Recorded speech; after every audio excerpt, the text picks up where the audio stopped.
I'd like to be able to control They're how both they fine. develop. I'd like to call the May 10th regular meeting of the Planning and Zoning Commission for the City of Post Falls to order. Will you please stand with me for the Pledge of Allegiance? I pledge allegiance to the flag of the United States of America and to the republic for which it stands, one nation, under God, indivisible, with liberty and justice for all.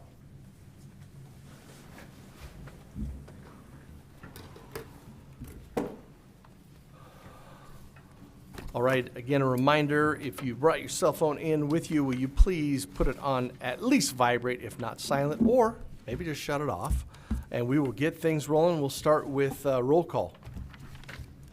Stephenson. Here. Carey. Here. Davis. Here. Ward. Here. Hampi. Here. Ceremonies, announcements, appointments, and presentation. See that we have a few things. Yes. So this is a little unique. We actually are going to do some Awareness Week items. And so the first one is the National Mental Health Awareness Week. And so some information pertaining to that is just 5 to 15% of the people living with schizophrenia are employed. People living with severe mental illness are 6 to 7 times more likely to be unemployed than the general population.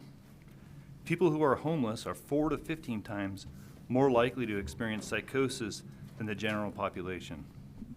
People living with severe mental illness are too often left behind. There have been some positive changes in recent times. Stigma and some mental health issues such as anxiety and depression have improved. The recommendation is to listen, read, watch, and share information regarding to the facts and stigmas related to mental health. Collectively, through furthering the knowledge and awareness of the facts pertaining to mental health issues, change can be made. Excellent. Thank you for sharing that and Mental Health Awareness Week. And it kind of ties into the next one. We cite Salvation Army Day, and it's also National Salvation Army Week. Same period of time. This week is set aside to remind or inform the country of the comprehensive nature of the services we provide to help people in need in your community. These are your neighbors, your brothers, and your sisters. National Salvation Army Week was declared by President Dwight D. Eisenhower in 1954, and since then it has served as the annual reminder of the vast scope of our services that we can help. According to the U.S. Bureau, more than 40 million Americans live in poverty and millions more live near the poverty line. Approximately half of Americans live paycheck to paycheck, and 1/3 of adults between 18 and 24 live in low-income households. And then on a lighter note, I was going to say, and the last one? it's National Shrimp Day. Yeah. There we go. And is there some history behind that, or you just Well, laying it there is out a little there? bit. I mean, Americans eat more shrimp than any other seafood, and on this day is to celebrate that delicious seafood. Very nice. Well, happy Shrimp Day, and obviously extremely appreciative of the Salvation Army and the work that they do. And Mental Health Awareness Week is obviously a very important thing to be aware of. And I believe you have another item? There is another item. There's the Regional Housing and Growth Issues Partnership, Housing Availability and Affordability Study, and that's to be presented by Kiki Miller. Kiki, welcome. Thank you. Get set up here. As they said, my name is Kiki Miller. I am a Coeur d'Alene City Council member, but I'm here today representing the Regional Housing and Growth Issues Partnership. And I want to give you a brief, we had a Developers Council meeting today, so my first slide is not your slide, but it was very informative. I will give you a brief history of who we are, what we're doing. This is normally a longer presentation, but I know that I want to leave a little bit of time for questions at the end. And I normally have Maggie Lyons, who is with the Panhandle Affordable Housing Alliance with me, and she couldn't make it today, so I'm going to get through her part for you real quick. And I have Ginny Gilliam with me here today, and she is with the Coeur d'Alene EDC, and she's going to share part of their presentation as well. Can you hear me okay? I start out with this part as the funny, not funny. Everybody's been talking for the last couple years about our housing issues and what we're all facing regionally. And so in at the beginning of 2021, it's been 17 months for me, we formed a group. A lot of the city planners were talking with each other, trying to determine how do we approach some of these issues we're having with the housing crisis. We know it's not just Kootenai County, but nationally. And so I asked if I could, at that time our mayor appointed me to be able to move forward and form a more formalized group where we invited city council members, planners, and some other leaders of organizations to get together. And what we do is we have a working group, which is of those decision makers and planners, and we meet once a month. That is where we kind of hash out what are the potential solutions we can start talking about, what does the community want from us. And then 2 weeks later, we go to our advisory group, and I'm going to show you who all those folks are here later on. Advisory group is basically 43 different organizations right now. Our hospitals, our school districts, our chambers of commerce, many large employers, some grassroots Facebook groups, just anyone who is a representative that has a vested interest in what we're doing. We initially polled all of the citizens to ask them what they wanted us to work on first. I won't go into deep details on that because it's all on the rhgip.com website. We record all of our advisory group meetings, so they're there. And we also do results of any polls from our advisory group too. About 17 months ago, one of the #1 things was preserving open space on the prairie. So our group did sit down and take a good look at that. Spent about 3 months, have some interesting information there, and a result of that did end up that as of last December, the county formed an open space commission led by Wes Hansen, David Callahan, and Nick Snyder. So they're moving some projects forward, and they do regular updates into the advisory group so you can see how that's going. Our current goal is to build and retain housing inventory for local workers. And I know that local workers is slightly new, although it's rolling off everyone's tongues beautifully. But this doesn't refer to low-income housing. As we know, there's many programs out there that deal with low-income housing. And it's not our traditional federally classified workforce housing incomes. What it is people who need to live in the town where they work. We're talking snowplow drivers, builders, firefighters, teachers. That is really the focus of where this group kind of has been directed into trying to assure we can do something regarding housing. This is what the partnership's role is. We want to have factual answers out there. About once a week, I get an email from someone saying we need to tax everyone moving into town and make them pay for everything that the growth issues are causing, and obviously that's not something we can do, but we do have an extensive FAQ section on the website that says what you really can do and what you can't do, and we have been working regionally on vetting out these issues. I'll talk a little bit in a minute about the affordability and availability study, but we have created many subcommittees. I'll give you a little deeper dive on those towards the end of this. And we're really focusing on private sector solutions. We want to make this work for property owners. We want to make it work for the folks who are in the building and construction industry, as well as the people who need that housing. This has been kind of the challenge. What we've done is learned that the line has kind of been blurred in the last few years as to who can really afford to live here. People who have good jobs and are really having to face these kinds of questions. Should I rent? Should I move? And it's happening a lot. We know that home ownership is what our communities really need as a founding pillar in order to be healthy. They protect the communities the way they are, and that we can go put things forth to help if we look at these solutions together. Again, it's not a government fix. We aren't looking at the government to provide a solution. It has to be partnerships that do that. This is the study, and I hope you've had a chance to read it. It's on the rhgip.com website as a tab. It's about a 25-minute read, and it's well worth it. The EDC, Avista Foundation, Panhandle Affordable Housing Alliance funded this through the University of Idaho, and it came out at the beginning of this year. There's a lot of information that's really critical to how we make decisions as leaders in this region based on this study. This is one of the most staggering statistics that came out of that. If you all thought it, this validates it, that in 2016, 75% of the people who lived here could afford a house, and it's absolutely flipped as of now. The median home price, according to the Association Realtors, is at $535 now. This information is about 2 months old. That compares to this. This is an annual salary to afford an average priced home. That's the income that they need to make. So the Kootenai County median income is $65,500. I'll tell you, for example, in the city of Coeur d'Alene, a starting firefighter makes $62,500. So looking at that level of employment, you can see where as this starts to build, we aren't going to be able to fulfill those jobs. The other thing that we talk about is that there's limited inventory under $500,000. I was at a meeting earlier today, got some help from a friend who looked up recent MLS information. There were 50 units available for sale in Kootenai County under $500,000, and more than half of those were mobile home on leased land properties. So that gives you a real clear picture on where we're at in discussing what we have in the need of increasing inventory. So this is what we know. It wasn't just us. We didn't really catch up from the last recession nationally on what the deficit for housing was. We also know we can't control the demand. As much as we'd like to shut the gates, the demand for housing is not going to decrease, and anybody who's projected has said that we're expecting to see more in-migration in our area. It's going to continue to grow. We can strategically increase the supply, and we can do some things to control who occupies the supply, and I'll talk about that in a moment too. This is one of the things that Maggie talks about through being able to do some of those things. She works with Panhandle Affordable Housing Alliance, and they're run under IHFA.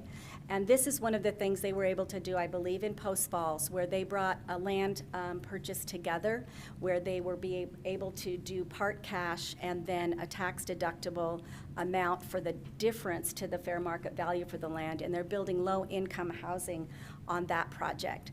So this is just an example of some of the things that are going to be in the solutions toolkit that the Housing and Growth Issues through different partnerships is pushing forward. Another one is, we'll touch on this again later too, is voluntary deed restrictions. And what PAHA has done is hired land lawyers that have said, vetted out the fact that we have a lot of flexibility in the state of Idaho in deed restrictions. You can use all of these things, and the example that we're showing you here is Culver's Crossing, and it's in Bonner County. The landowner is well known, and in fact, I think went to school with Maggie at PAHA, and she has been in touch with her on how she took this PUD and restricted the property within it with these sorts of limitations, because she's very passionate about providing homes for people who work in Bonner County and that are affordable for the people that work in Bonner County. So that's one that we're looking at a lot of different options and maybe transferring some of that here. I'm going to have Maggie talk a little bit about jobs. Jenny. Sorry. We knew who you meant. Yeah, we know who to. Okay, so the reason we have this information here is we have 2,700 unfilled jobs right now in the community, 700 of them at Kootenai Health. And then we're hearing that it might even be higher than 700 at this point, okay? Their normal vacancy is 200, so just so you guys know what the difference is. This is costing us about $220 million in GRP losses, gross regional product losses, and about $159 million in lost wages. We're not even talking about the new business that's coming in. This is regular jobs that are already here right now that we could be filling up. We can't fill them because people cannot find homes. In one of the slides, Kiki already said we are short about 2,400 homes. So there's a definite imbalance there.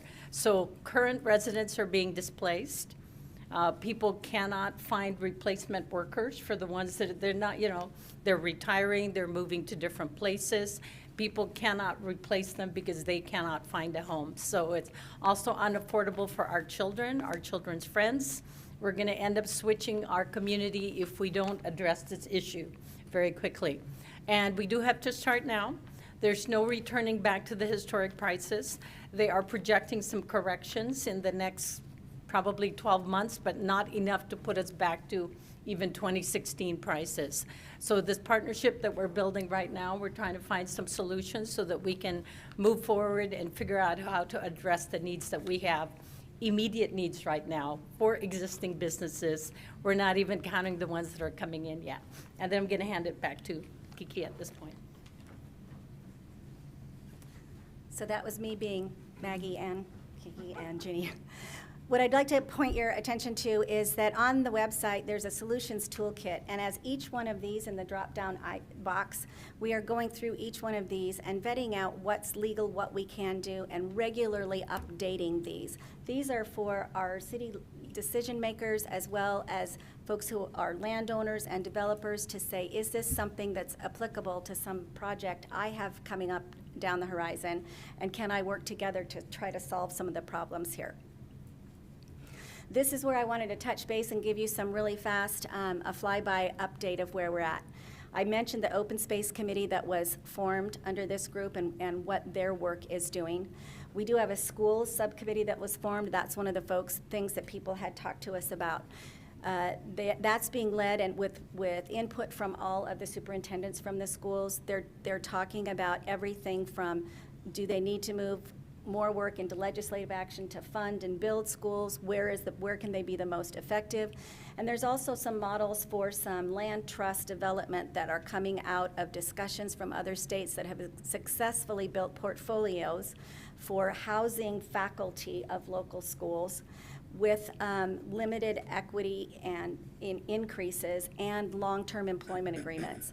So all of those things are stuff that they're examining to say, how are we going to be able to house teachers in our county?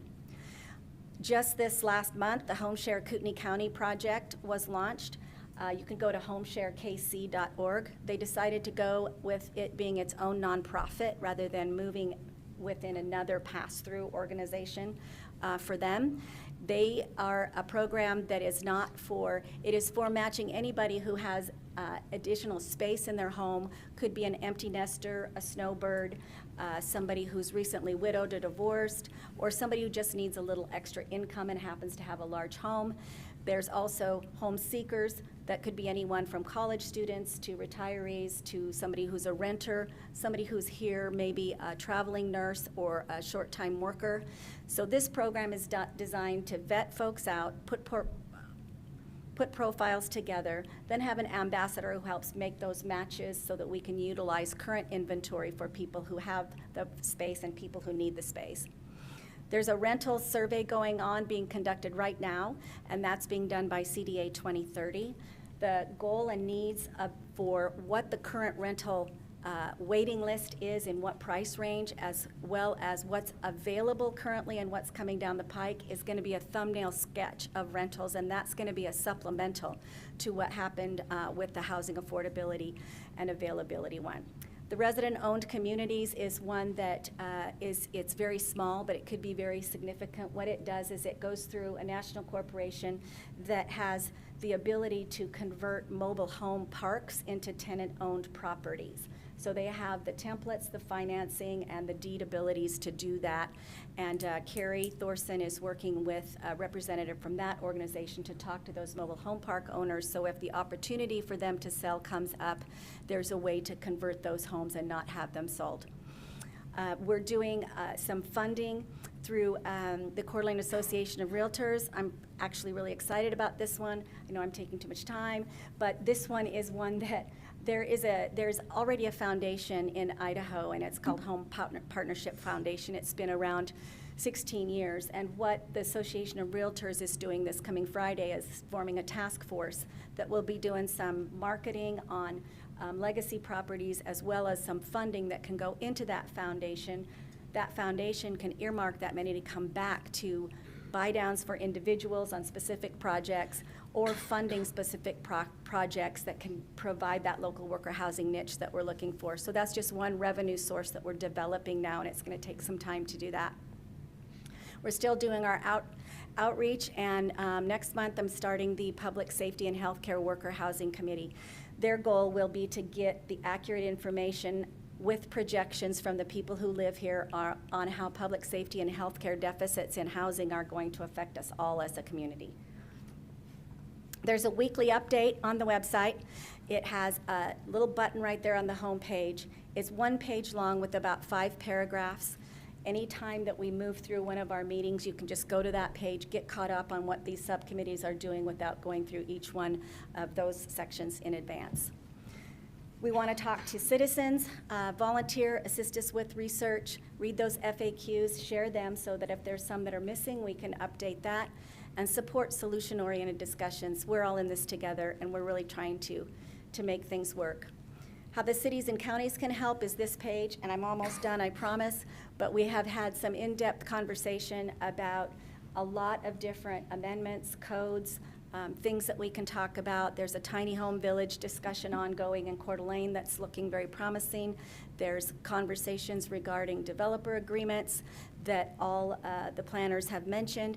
So there's a lot of different things that ordinances and those kinds of things can be brought up. And I will assure you that your planners, your staff, these folks are just as vested and interested in making sure that we put forward positive solutions, and they're working hard to do that. I won't go into this piece, but I will tell you that this is the end of the program. Maggie usually speaks specifically to some of these land trust ideas and how these are brought forward through land ownership and using that land wisely and creatively. There's a bunch of different things in the land trust arena that Habitat for Humanity has changed their business model dramatically in the last 5 years, where they want to be able to partner with landowners and developers to be able to put some habitat properties, work with them in a project that maybe increases some density but gets low-income housing or gets a lower price point housing for some of the builds that are coming. There is a white paper that Panhandle Affordable Housing Alliance created, and it basically outlines these last 3 sides. I'm going to make sure that all of the commissioners have a copy of that so you can read that in detail, and if anybody in the public wants that, they can request it through the Regional Housing and Growth Issues Partnership page. And that will be the end of my presentation, and I think I'm at 21 minutes, but if you have a question, I'll do my best. Any questions? Not at this time, no. No. Nope, I think we have contact information. I'm sure that as we continue and as you guys continue on in your journey, that there'll be discussions of how we can help, additional questions, thoughts, so on. So Absolutely. And I will tell you, this is our 26th presentation, so we expect that we're going to start the cycle over as we evolve, and so I'll look forward to seeing you next time I'm back. So thank you. very much appreciated.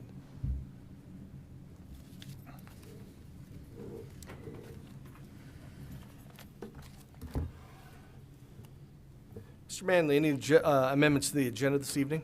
There's none. Declaration of conflict, ex parte contacts, or site visits. Anything to declare?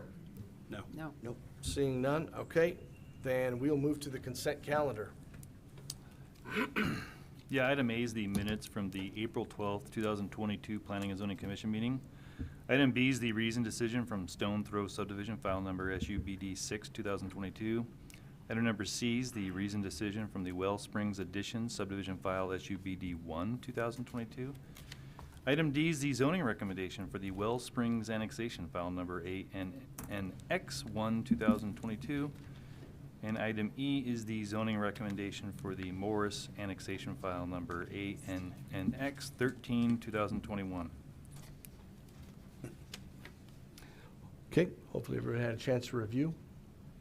I'll move to approve the consent calendar as presented. I'll second. Been motion and second. Any further discussion? Hearing none, call for a vote. Hampi? Yes. Ward? Abstain. Davis? Yes. Carey? Yes. Stephenson? Yes. Citizen issues. This section of the agenda is reserved for citizens wishing to address the commission on issues that are not on this evening's agenda.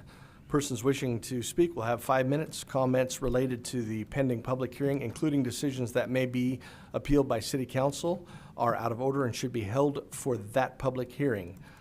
Again, repeated comments regarding the same subject, similar topics previously addressed are out of order and will not be allowed. Comments regarding performance by city employees are inappropriate at this time and should be directed to the mayor by subsequent appointment. In order to ensure adequate public notice, Idaho law provides that any item other than emergencies required actions must be placed on the agenda of an upcoming meeting. As such, the commission cannot take action on items raised during citizen issues at the same meeting, but may request additional information for that item to be placed on a future agenda. Is there anyone here with general citizen issue comments? Seeing none, we will continue on. Any unfinished or old business? Mr. Manley. There's none. Then that will bring us into our public hearing. Again, if you wish to comment, make sure that you sign up in the back and turn it in up front. We have 3 action items that we're going to go through. All 3 of them are zoning recommendations. So I want to make sure and stress to some of you who have not been a part of these meetings before, the staff will give their comment, the applicant will give their comment, then we will hear from the general, those in favor, those neutral, and those against. And the applicant will then have a time for rebuttal to come back. Then we will deliberate and make a decision. I want to stress that tonight is a zoning recommendation. We are not going any further than that. We simply make a recommendation that's moved on to City Council. With that, we'll open the first. Yeah, good evening, Commissioners. John Manley, Planning Manager here at the City of Post Falls to present the staff report pertaining to the Jacklin-Prairie Annexation, file number ANNX 12, 2021. The applicant is Rand Wickman, representing Jacklin Land Company, LLP. They're asking you to recommend the proposed CCM zoning district. That's the Community Commercial Mixed Zoning District. Support their proposed 89-acre annexation to be within the City of Post Falls. Some notes: the CCM requires a development agreement, and what that development agreement does, it creates a container for conditions that wouldn't otherwise be allowed through other types of zoning. Within this, the draft development agreement is that there'd be no residential being allowed within the 89 acres. So unlike a CCS zone where you can come forward and get a special use permit for multifamily, by adding this, it provides a condition that you wouldn't get just through typical Euclidean zoning. They also are proposing an 11-acre K through 12 school site as part of this 89 acres. Looking at what's typically allowed, so this doesn't mean by blank right here that you can do multifamily residentials may not exceed 50% of the total development, 50% of the total development site. This isn't a by right. That's the point of a development agreement. You can do up to 50%. And it could be the applicant can propose 0 or they can propose 50, and they would show how they would do that within that area if needed. Some additional notes that would makes the CCM a little bit different from CCS, for those that are familiar with it. It does have, it's kind of a give and take with zoning. So with a development agreement, you get more conditions of control. Generally, you give up other things, and there's some leeway. And this one is some of the height. So you see here, you can be up to 105 feet in the CCM, which you can't do in the CCS. And that kind of goes into what the limitations are in Note 10 within code. And it says you may exceed the 105 for medical, hospitality, and vertical mixed-use buildings. But with the condition, as it currently states, with no residential, really the only 2 that would qualify here would be a medical facility or some hospitality facility that could be greater than 105 feet. There's also some setback regulations that increase distancing from spacing within that CCM zoning. Location of the proposed areas, as you see here, highlighted in the red hatch. It's on the northwest corner of Fennicus. That's the north-south future Fennicus Road at this location. And Prairie Avenue would be on the southern boundary. On the western boundary, that would be Zoros Road. It currently doesn't exist, but that would be the intersection of Zoros and Prairie Avenue. Oh, I'll go back. That blue area you see there, that's the proposed location of the school site. What you see here is a future Prairie Trail that would connect this site to that Prairie Trail system, which kind of ties in a later criteria. Current land use, it's ag land in the county. For the site itself, there's no significant topology or vegetation matters that would encumber development. It is to be acknowledged, though, that it is over the Rathdrum Aquifer. Ross Point Water District would provide water, and they provided a will serve letter in that Exhibit A7 in the staff report, with sewer to be provided by the City of Post Falls. So the zone change criteria, the first 3, they kind of embody itself together as amendments to the zoning map should be in accordance with the comprehensive plan's future land use map. you'd be looking at the goals and policies in the comprehensive plan to go along with that, as well as street classifications, traffic patterns, existing development, future land use, community plans, and geographic natural features. So going into this a bit, what you see here is the future land use map. So because the timing of some of these areas in Post Falls and when they may be proposed to be annexed, going in and delineating detailed future land use designations didn't seem the best course of action when we adopted the recent comp plan. So we created this category called transitional. And so with that transitional, we point to focus areas, and we're looking at it, is it compatible with adjacent zones, and is it consistent with the principles within that focus area? And this then directs us to 41 North. Appendix A in the comp plan has all of our focus areas in it. It's also in, I believe, Chapter 2, but the maps are all in Appendix A in the comp plan. But if you look at some of the provisions here on the focus areas, focus provisions for multifamily, commercial, and tech uses near higher classified roadways. So looking at the road classifications as called out in the staff report, Prairie Avenue being arterial, and Zoros and Finicus would support the commercial and tech uses that could occur in that CCM zone. Development should provide pedestrian connectivity to all multi-use paths, trails, including the Prairie Trail. So that's where I mentioned that Prairie Trail previously and how it connects to the site. You would have some connectivity to residents from the east to this site as part of the commercial, as well as to the potential school site. Looking at goals here within the comp plan, grow and sustain a balanced, resilient economy for Post Falls, providing community prosperity and fiscal health. Goal 3, maintain and improve Post Falls small town scale, charm, and aesthetic beauty. Goal 5, keep Post Falls neighborhoods safe, vital, and attractive. Goal 7, plan for and establish types of quantities of land uses in Post Falls, supporting community needs and city's long-term sustainability. Goal 8, protect and maintain Post Falls natural resources, including clean air, soils, rivers, and the aquifer, and minimizing light and noise pollution citywide, and maintain the city of Post Falls long-term fiscal health. So those are the applicable goals. There's some policies here to look at these decisions for zoning. Some of these are a little bit repetitive to kind of like some of the goals. Looking at maintain resident quality of life, looking at well-designed developments, future land use mapping, discuss that, surrounding land uses. Well, we know that, I'll go back here. We know to the west, we have a planned commercial corner. They're already planning on some proposals for some commercial uses there. There's going to be a grocer and a fitness center there at that location, as well as other commercial pads.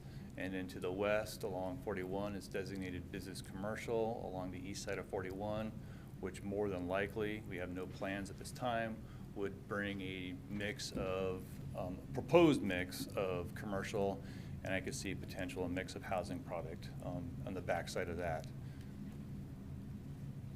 To the east, you have transitional county. The timing of when those asks may or may not come to the city is unknown. One could foresee typical planning methods along 41 and Prairie. Generally, you get your higher end uses along your major corridors because of traffic counts. It warrants a higher end use, be it a commercial use and or a multifamily to back that up, transitioning away to, generally speaking, some of your single family developments to support that mix of commercial and housing together.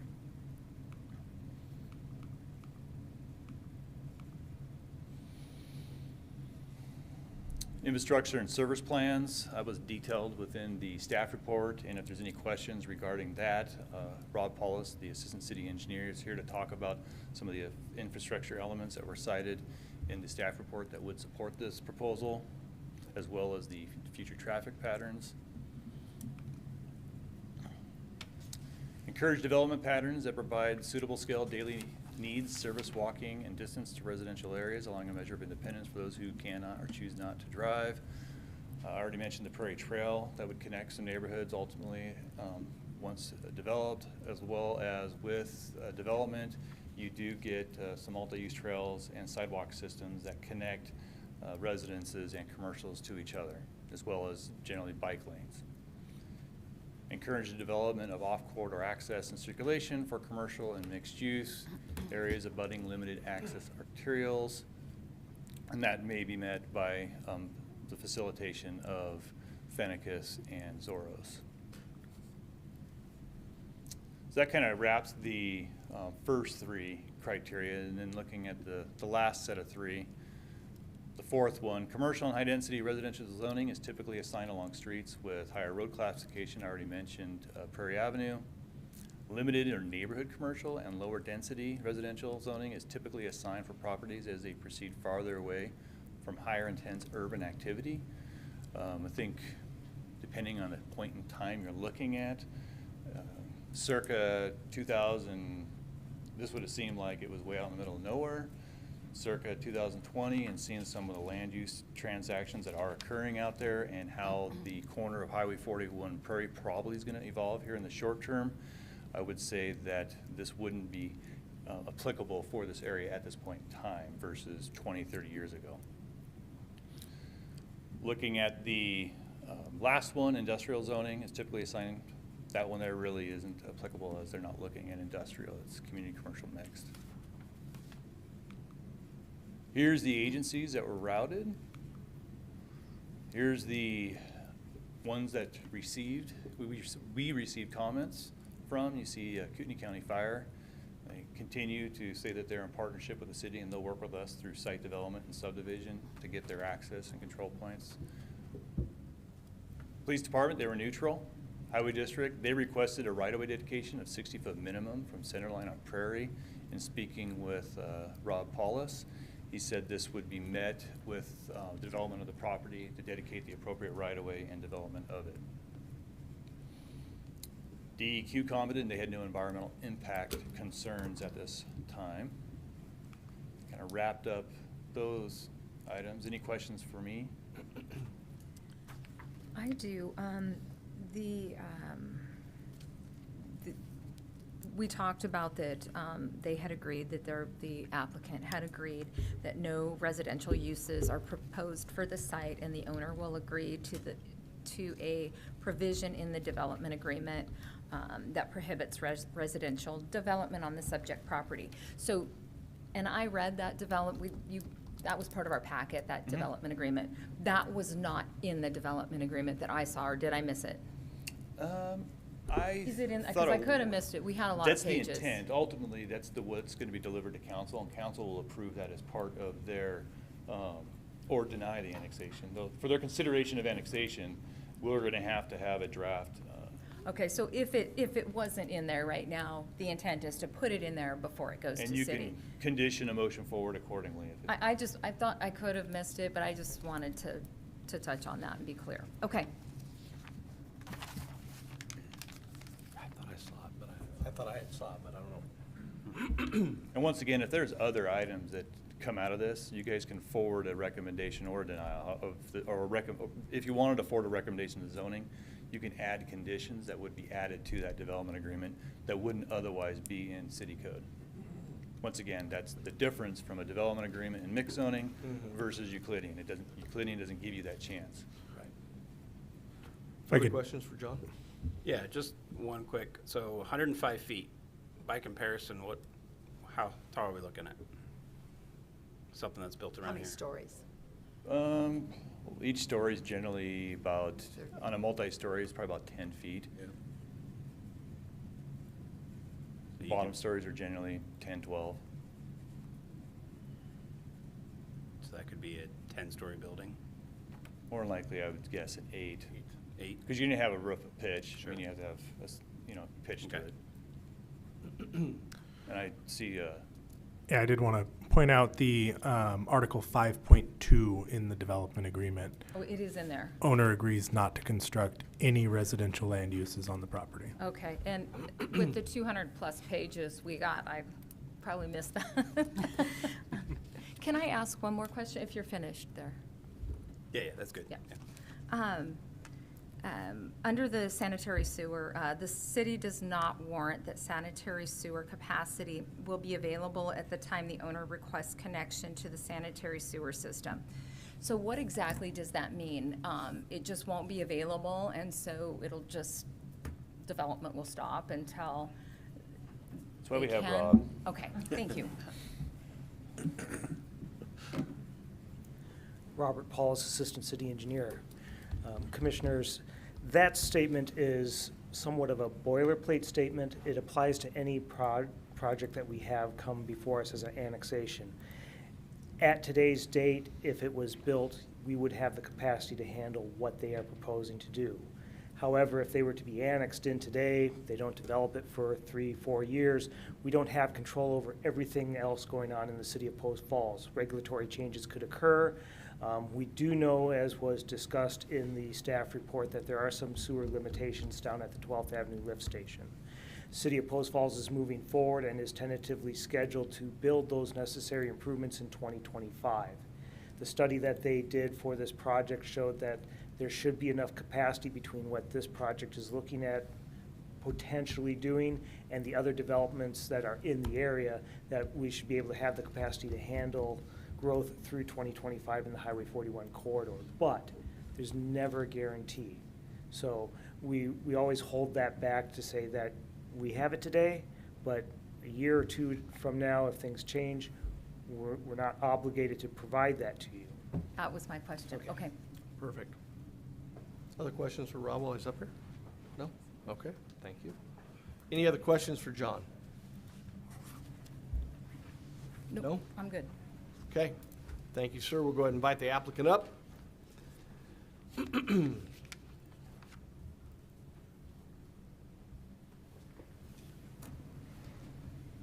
it. There's the clicker.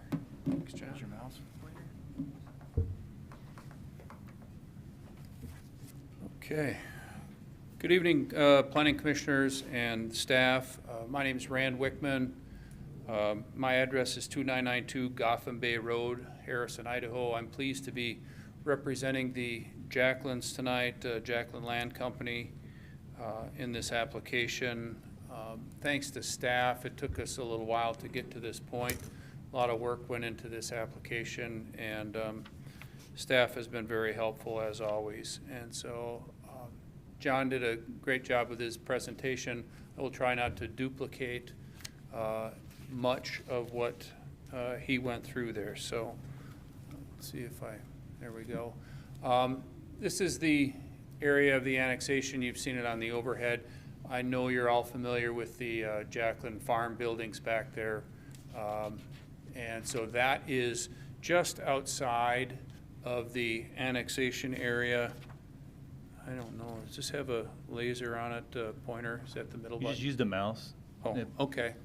Otherwise, here, mouse will show up better for. Yeah. So, people viewing it can see it too. so, those buildings are located, in this area here, just to the east of the, boundary of the annexation. Jacklin also owns much of the property surrounding it. This area to the east, of course, this area here is all owned by Jacklin. The area to the north, if I can be more precise with the pointer here, from this point west is owned by Jacklin, and this parcel right here is also owned by Jacklin, which is already in the city. The green here is the incorporated city limits.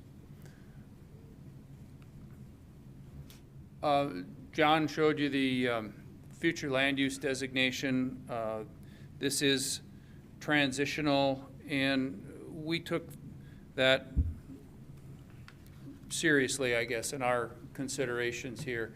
Transitional really can be, two things. One is you can transition in time with the same piece of property, having changes to the land use occur over time. You'd be in transition, but you can also transition in space. And where the uses on one side of the property, say to the west, are commercial and more commercial in nature, more intense commercial in nature. Uses to the east are likely to be more residential in nature.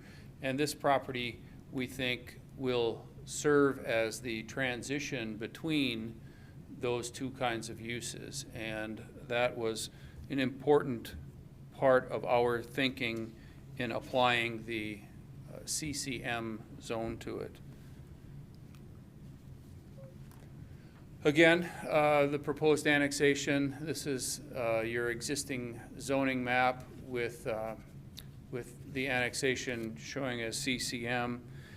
And so why did we land with CCM zoning? Why did we propose that? Again, we think it helps us transition from one use to the west to another on the east. It allows for the uses that we envision at this site. It prohibits the most intensive commercial uses that are allowed by the CCS zone, and I'll go through that in a little greater detail in the next slide. But we also propose the prohibition on residential uses in the DA due to community concerns that we've seen lately with regard to residential growth. And so we also took that issue very seriously. And we have been at this particular application for some time. I think we started it back in October. And at that time, we had a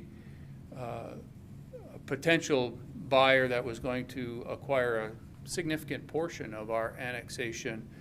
And we were pretty excited about them. And we think you would have been too. And because it took us as long as it did to get into this process and get going, they pulled out and we lost that use.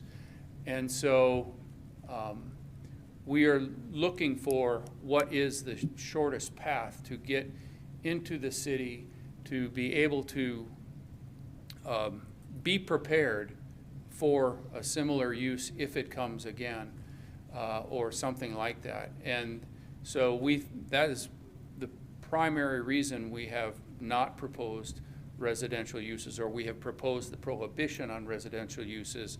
It's not because we don't like them or we don't think they would work there. It's because we are concerned about the concerns of the community, and this development, this annexation can be successful without residential uses, but it's important that we continue through the process and we get it annexed so that we're ready for the next one. That's the long-winded answer to a question you didn't ask. But this is, so this is a partial comparison of the differences between CCM zoning versus CCS zoning. And the CCS zone allows quite a few uses, probably 2 or 3 times the number in this list. But I didn't want to make 2 slides for it. And so, you know, these are the big commercial uses, the more intense commercial uses that the CCS zone allows, that the CCM zone does not. And the reason for that is the uses that are allowed in the CCM zone generally are more compatible with residential uses. So again, we're trying to work that transition, be that transition from the more intense commercial uses to the west to what we anticipate will be more residential uses to the east. As John had previously mentioned, we've got a school site. This is another reason that we are interested in seeing this annexation move forward on a timely basis. The school site is proposed to be there. We want to see this move forward so that they can continue with their progress. They are well along with their site planning. This is the most current site plan that they have. This will be a public charter school. And this is a good site for a school. It's a good site for them. There'll be good access to it. You see the Fennicus Road coming up from Prairie there. You see the, let me try my hand at the mouse again here.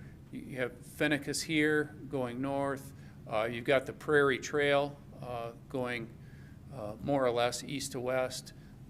There will be, and I'll go over the roads here in a couple slides, another road. This is an unnamed road that will go over to the east to Meyer.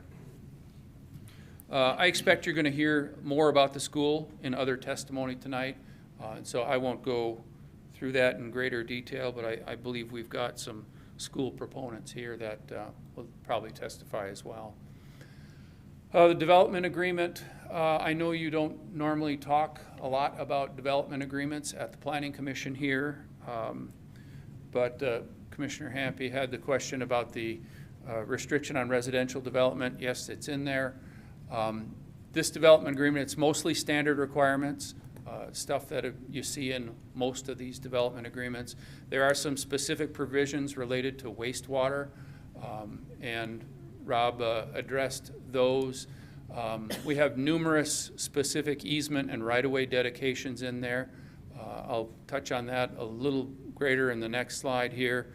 And then we've also got the provision in there where we agree to construct the Prairie Trail all the way from, it's outside the boundaries of this annexation, but all the way from Prairie Avenue to the southeast, all the way to Highway 41. That's about 9/10 of a mile of the Prairie Trail. This is the road network in the area. I know how roads have become a much more controversial or a much bigger issue here in the city of late. The green line represents easement and right-of-way dedications that come along in that. Some of these roads may vary. They might not be exactly in this alignment. We'd like to make them a little more interesting. And so we may, for example, on the school site plan, you saw Fennicus come down and it curves a little bit as it crosses the trail and maybe inside of the line that's shown here. That's also to help preserve this row of trees that exist on the western side of the farm site. And so you'll also see internal extensions here probably that go east-west. We haven't designed those yet. Those will obviously come with future subdivision development. The red arrows represent, road connections, future road connections. And so, again, we're implementing the transportation plan in this area that the city has come up with. There will be good connectivity to this site with future road development.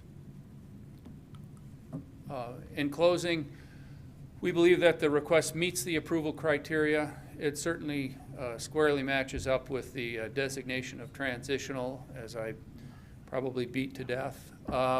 It is compatible with the adjacent land uses. It implements the plans that the city has created for this area, and we believe the requested zoning has significant benefit to the city with the least impact on the infrastructure and services. And with that, I would gladly stand for any questions. Also, we have Gordon Dobler, who is our engineer, and he can answer any questions that are more technical and engineering related. Otherwise, I'm happy to answer any of your questions. Questions for applicant? Yeah, I guess two quick questions here. What's the timing? How far along are you guys with planning? Like, say this gets approved and goes through, what's your timing as far as build out? I don't know the ultimate build out, but we will commence with site development and subdivision and site development as quickly as possible. The school is red hot to get going, and we need to support them in their efforts, and so We will be working diligently to get at least a first phase completed here, as quickly as possible, because that school would like to be building last fall. And so we're going to do our best to support their efforts. Okay. And then my other question, and this is one of my concerns. So CCM, you can do up to 105 feet. That's a big building out there in the prairie. Obviously, you say you pick CCM for the other reasons, no residential and the intrusive other types of buildings you could do in CCS. Are you guys planning on something that big No. out there? And short answer is no. Longer version of that is, I personally think it unlikely in the event where we don't have residential there, which what we had proposed. I don't think it makes sense to go up that high. If the planning commission, if it's a concern of the planning commission, or if there's public testimony to that effect tonight, we will not object to a restriction, something to be added to the development agreement, like a restriction on height, something similar to what you would find in, say, the CCS zone. 45 feet is what I think it is. That does not cause us heartburn. Okay, cool. Thank you. Any other questions? No? Thank you, sir. Thank you. Public comment in favor. John, do you want me to just leave this up, or?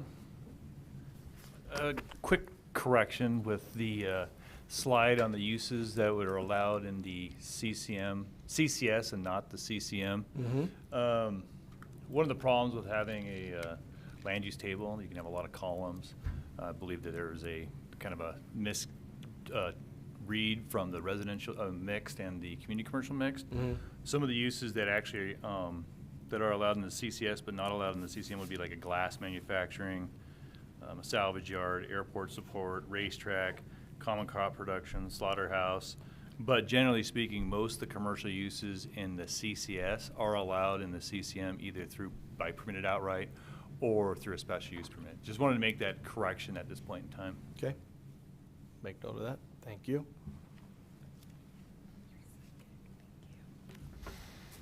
Okay.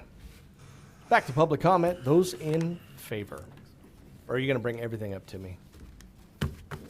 Well, I have 2 in favor piles. Okay. 2?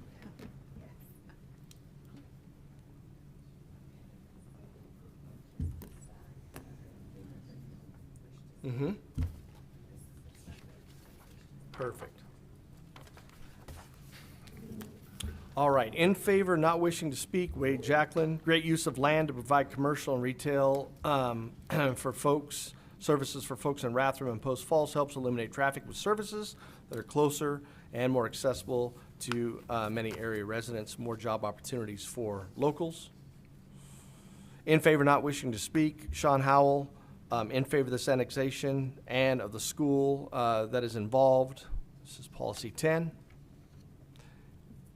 In favor, not wishing to speak, Nancy Spencer. I want this annexation to go forward. Thank you. Also in favor, not wishing to speak, Shannon, is it Stucker? And if I ever mispronounce someone's name, it's not personal. I'm sorry. Jacklin-Prairie annexation is consistent with goals 1, 3, 5, 7, and 11 in policies 2, 3, 4, 10, 25, 87, and 102 found in the comprehensive plan of Post Falls. The school will bring prosperity while improving the small town feel and promoting pride in this city. Pedestrian friendly zones will be added to this area as a result of this school, and the location will be accessible and contribute to several policies and goals of this city. Also in favor, not wishing to speak, Heather Clute. We need school for the parents who value classical education. Our kids currently are homeschooled, and the school would help with our family immensely. The location is ideal and a beautiful design. It is very centrally located for many people around Kootenai County. Please allow this annexation. And lastly, in favor, not wishing to speak, Damon Clute. We need another option than traditional public schools. This public school teaches values that are more in line with mine. So those are all who are in favor, not wishing to speak. Now those who are in favor that do wish to speak, I believe we've got a few here. In favor wishing to speak, is it Ed, is it Katz? Cates? I'm sorry, I was close. I tried. So again, Mr. Manley will have the timer set. If you would please state your name and your address, and then you will have 4 minutes. Thank you, sir. Yeah, my name is Ed Cates. First, good evening, Commissioners. My name is Ed Cates, 741 South Fairmont Loop, Coeur d'Alene. I'm the board chair for the proposed Kootenai Classical Academy, which will be, which we worked with the Jacklin family in a sort of a remarkable way to get this school on their property. It was a very difficult and challenging process for us.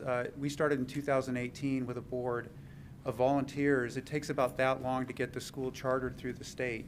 So we were chartered through the Idaho Public Charter School Commission in December. So that was a long haul. We're super excited. It's a classical school that began in 2012. Hillsdale College in Michigan started these schools to kind of rekindle the interest in classical education and forming a student that really not only develops their mind, but also their moral virtues. So it kind of goes back into the past in terms of understanding what a human being is and how they can develop and be happy. It's got a remarkable record across the country. Hillsdale has now, I think, 26 of these schools across the country. The governor of Tennessee has just announced that he wants to plant 50 of these schools in Tennessee. There's a school actually in Fruitland, Idaho. It started in 2019, Treasure Valley Classical Academy, and it's got a remarkable record so far. I think there's 400 kids on its waiting list right now. We have 1,200 kids on our interest list, and we just began our public informational meetings a couple years ago. So there's a remarkable amount of interest in our school. It's a great opportunity for Post Falls. Coeur d'Alene has a public charter school. Rathdrum has a public charter school, but Post Falls does not have a public charter school. So these are free education. They give you the same education that a child would get at Gonzaga Prep for no cost. Again, the scores of the school are basically the same as a college prep school in terms of testing, but we don't teach to the test. We teach more about how to value and love education. So this process of finding land and working with a group was very, very difficult because, as you all know, it was difficult just to find property here in the last few years. So we've got, like Rand was saying, a red-hot sort of timeline. There's a lot of very, very interesting and creative puzzle pieces that are kind of held in abeyance right now. And in terms of the development, the starting the building, we need a year to develop the school. We plan to open in the fall of 2023, and we're going to be opening as a K through 8. But again, as far as sort of like a gift to the Post Falls community, will be a remarkable school choice option for people who want to send their kids to a public charter school and get that kind of great education. So that's just a little about the school.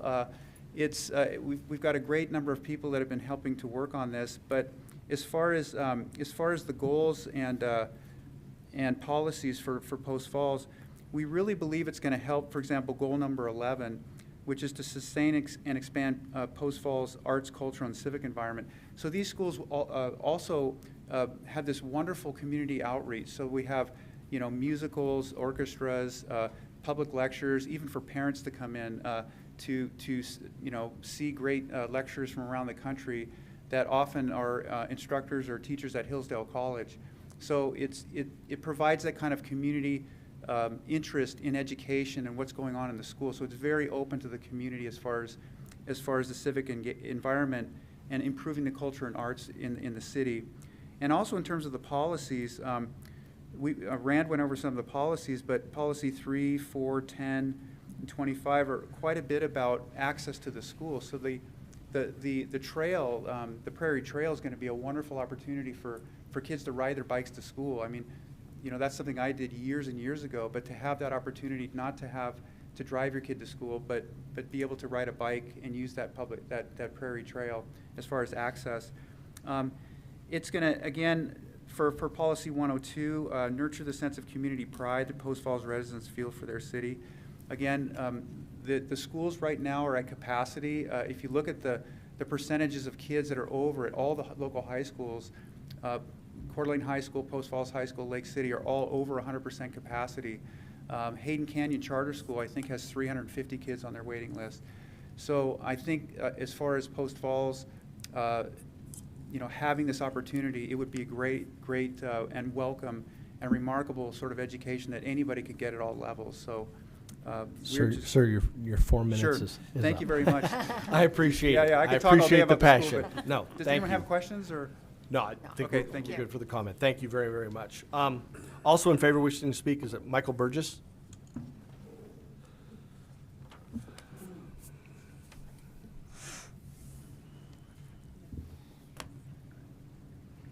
Michael Burgess. I live at 2083 Northwest Wind Drive, Post Falls. It's my 29th year there.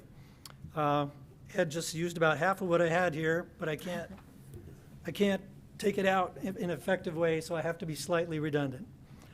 I submit, Mr. Chair and all commissioners, I submit that the school portion of this annexation corresponds to many aspects of the community vision of the Post Falls Comprehensive Plan.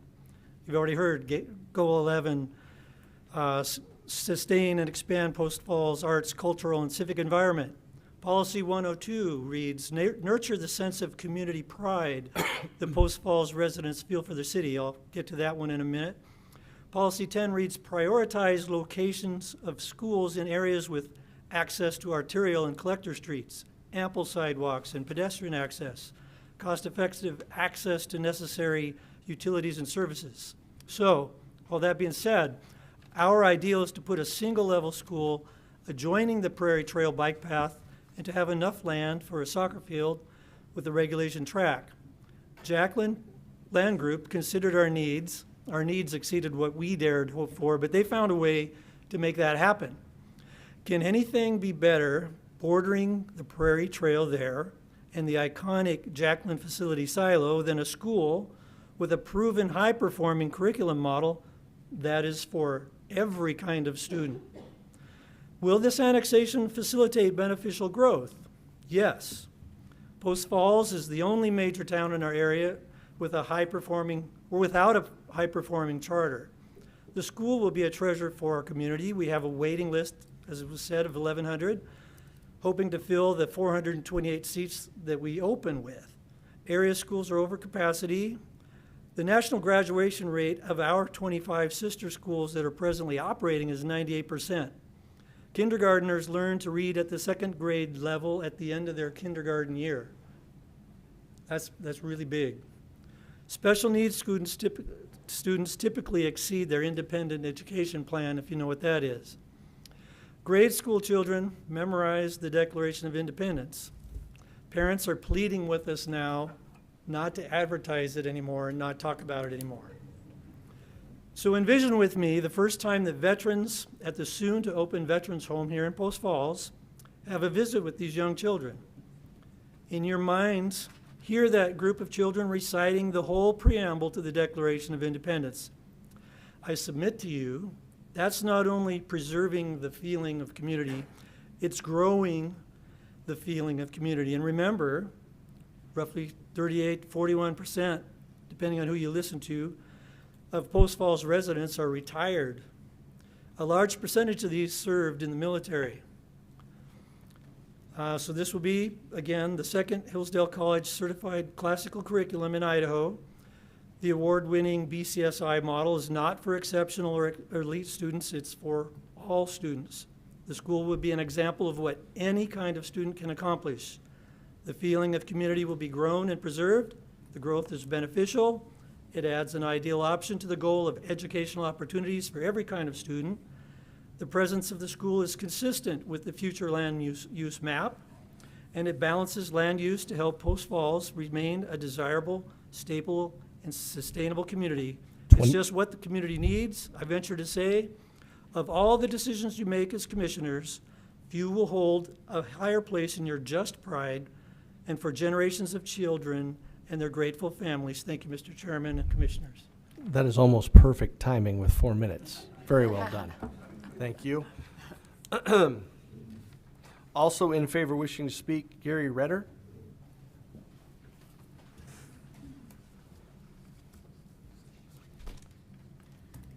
Gary Redder, 6144 18th Street, Dalton Gardens.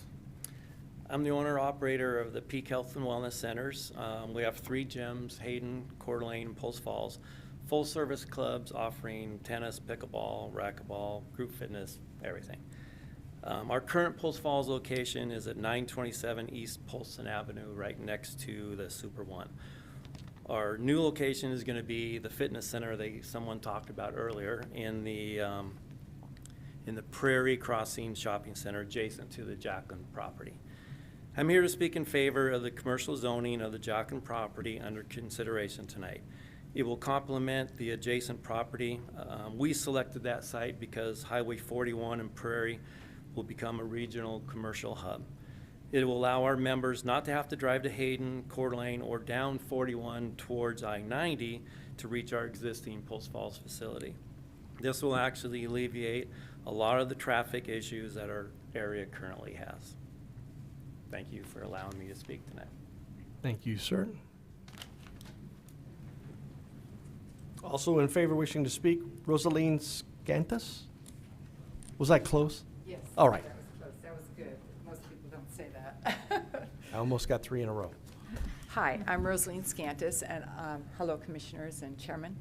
I live in Post Falls at 3708 East Hope Avenue, and I own a small tax service business here. I would like to say I am in favor because I love Hillsdale. I love the education system. The curriculum is fantastic, and I am in favor of classical education. My son currently, he's 11 years old. He's adopted. He's at Trudy Rock, but he's going into 6th grade. I am excited that he was accepted into Charter CDA Academy. He needs challenge. He's not getting the challenge in the public school systems. And I was brought up in classical education, civics, the duties and rights of a citizen, history, our American history. And I believe that a lot of children are lacking that, and Hillsdale Charter School provides that. And I think it will be great for this area. And I also want to say that I know that there may be some problems with traffic, but I feel that anything worthwhile, there are issues with traffic, with other things, there's going to be issues, and anything worthwhile, we need to just be patient with. The other thing is I feel that it will be a great influence for our children to learn patriotism, appreciation for our American history, and the challenges that many of our forefathers faced in times past to bring about the U.S. of America. Also, I'd like to say that excuse me. I know that it may be a challenge, it may be frustrating to the school system, the public school system here, but I think it might cause them to reconsider some things and get updated with their curriculum themselves and provide some better education than what they are providing right now, because there's not enough challenge in the public school system. For children like mine, they're usually held back until the other children get caught up, and I don't think that is appropriate. So I say yes to Hillsdale Charter School. Excellent. Thank you very much. In favor, wishing to speak, Samantha Steiglender?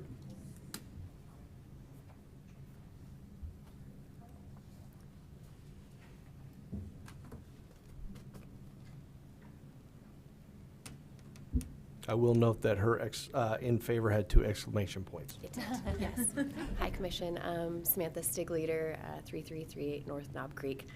I'm so excited to tell you that I support this so much. I didn't know all of the presentation that Mr. Manley gave about the difference between CCM and CCS, so that was really informative, and I was really appreciative to get that information. So I definitely support the a development agreement that doesn't have any residential in it, because usually I'm up here telling you about how I don't want more high-density housing in Post Falls. So I'm glad to not have to talk about that tonight.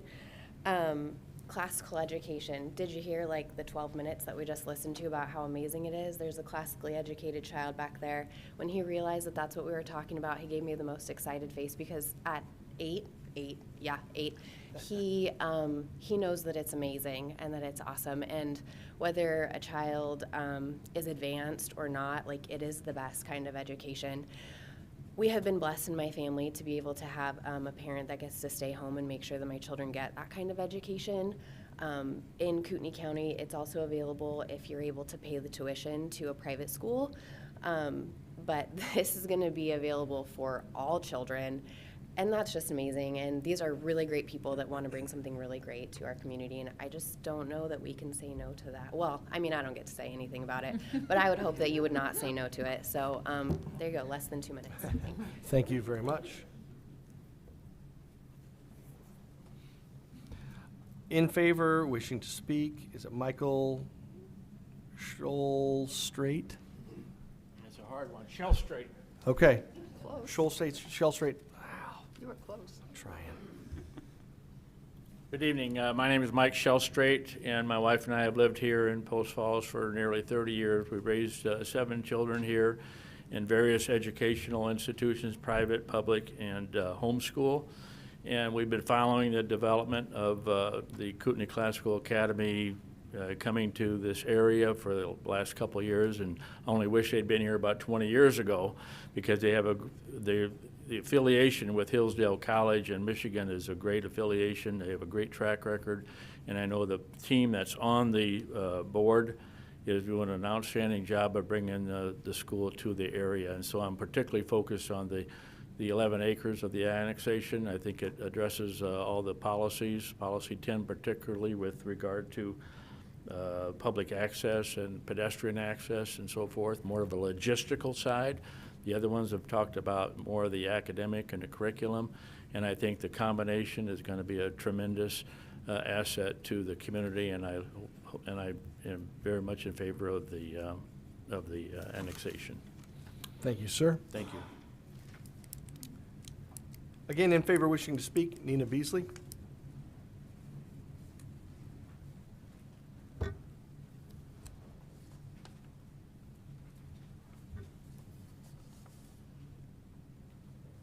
Good evening. My name is Nina Beasley, and I live in Rathdrum, 6107 West Majestic Avenue. I support the Jacklin-Prairie annexation. I'm a wife and a mom of 5 children, and I have my degree in education, and my husband and I come from a long family line of public school and private school teachers. So education is very important to us. I'm also currently on the Rathdrum Planning and Zoning Commission, so these types of things are familiar to me. I read a lot. I read the packet for this annexation, and as far as I could see, it looks like it is compliant with future land use map and the comprehensive plan, and also looks like it is consistent with the goals and policies of the comprehensive plan. Most importantly, this land use supports community needs, goal 7. Area schools are over capacity, and as a planning and zoning commissioner for Rathdrum, with almost every plat I have read, which you can read if you can go onto the city website, their agenda, et cetera, their packets, we get a letter from the Lakeland Joint School District expressing their concerns the impact that new development is having on our crowded elementary schools. With no impact fees and without developers considering setting aside some land for schools, it's difficult for them to keep up, as there's no funding mechanism from the state of Idaho for school construction and land acquisition. And these are those letters. So in October 24th, 2021, an article put forth by Madison Hardy in the Coeur d'Alene Press titled "Coeur d'Alene Schools Hitting Capacity" and states the following. 2 years ago, a committee developed the Coeur d'Alene School District 2020-2030 Long-Range Facilities Plan. The report found that 10 of the district's 18 schools were at or over 100% capacity. Half of the elementary schools ranged from 100% to 129% capacity in 2019, and the committee predicted one facility would hit 192.7% capacity by 2030. Capacity concerns are also affecting the high schools. In 2019, Coeur d'Alene School reported its enrollment was at 92% capacity. Now it's at 103%. Despite bond measures adding 10 classrooms to Lake City High School, that high school is near 100% capacity. Supporting the Jacklin-Prairie annexation will provide a needed service to the community and students, provide jobs, and most importantly, an excellent education for students, and it will be a great asset to this community. Thank you. Thank you. And Mrs. Beasley, thank you for your service in Rathdrum. In favor, wishing to speak, Michael Moore.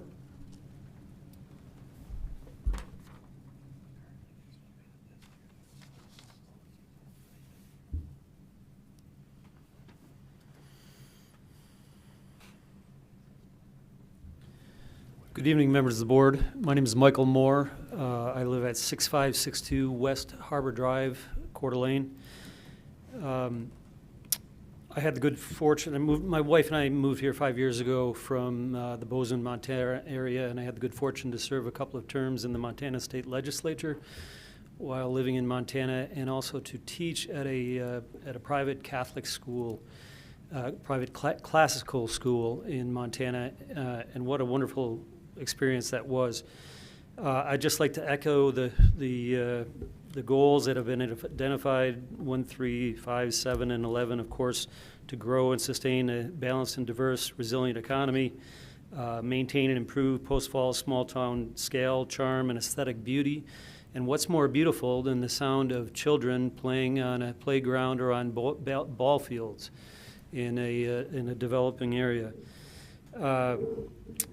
And obviously, I'm not going to repeat ad nauseum the goals here, but I think ultimately what's at stake and what this the charter school is going to provide is a critical antidote to the ongoing assault on the foundational principles that are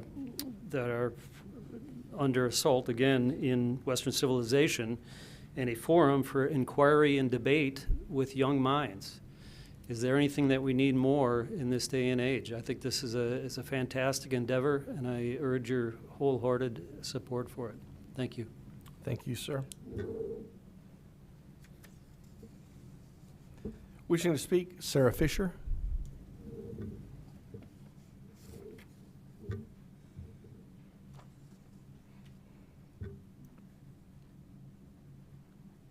Hello, my name is Sarah Fisher. I live at 1904 Rathdrum, Idaho.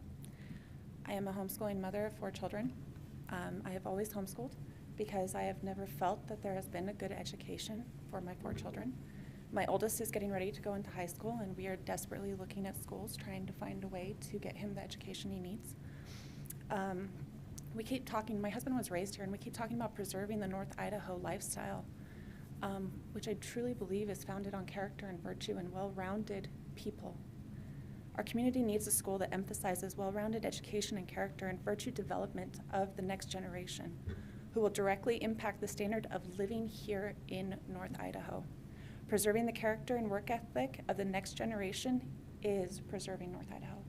I beg you, please approve this so that we can get an excellent education and so that moms like me can have a little bit of a break, just a little one. So, thank you. Thank you. The last one I have before me in favor, wishing to speak, Victoria O'Sullivan.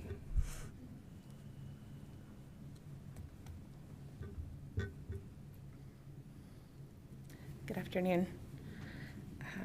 I wrote it down, otherwise I'll sound unintelligible. My name is Victoria O'Sullivan. I live at 2665 North Top Flight in Post Falls. My husband's family, and I should say, I'm here in support of the annexation. My husband's family has been part of this community for 30 years. He was part of the first class that graduated from Coeur d'Alene Charter. He remembers the upset it caused for the elite private prep schools in Spokane when they lost all their North Idaho families who could get the same level of education here for free. Now we all know that Coeur d'Alene Charter is nationally recognized in the top 100 schools in the nation. We are excited to know that our beloved Post Falls finally has the opportunity to host an excellent school that has plans above and beyond the other charter schools in the county. While most charter schools focus on academics, Kootenai Classical has ambitious goals to balance classical education with sports programs, music, and even a special needs program on its 11-acre campus. That's really important to me as a musician. I've played in the Coeur d'Alene Symphony, and my son has special needs, and there's not really a school that fits for our whole family, and it's just incredible that they're trying to do it all. It's really ambitious. We're overjoyed to know that the Jacklin family has generously included this amazing school in its plan. Our community is being served a tremendous gift on a silver platter. I have been against 90% of the developments going in because they fail to invest in the future and the community. It seems like they're just cramming everything in they can and they're not giving back. If this annexation is approved, thanks to the Jacklin family and Kootenai Classical, this school and this development will give back to the community 100-fold for generations. Thank you. Thank you. Any additional in favor? Do we have any neutral? Do we have any opposed on this one?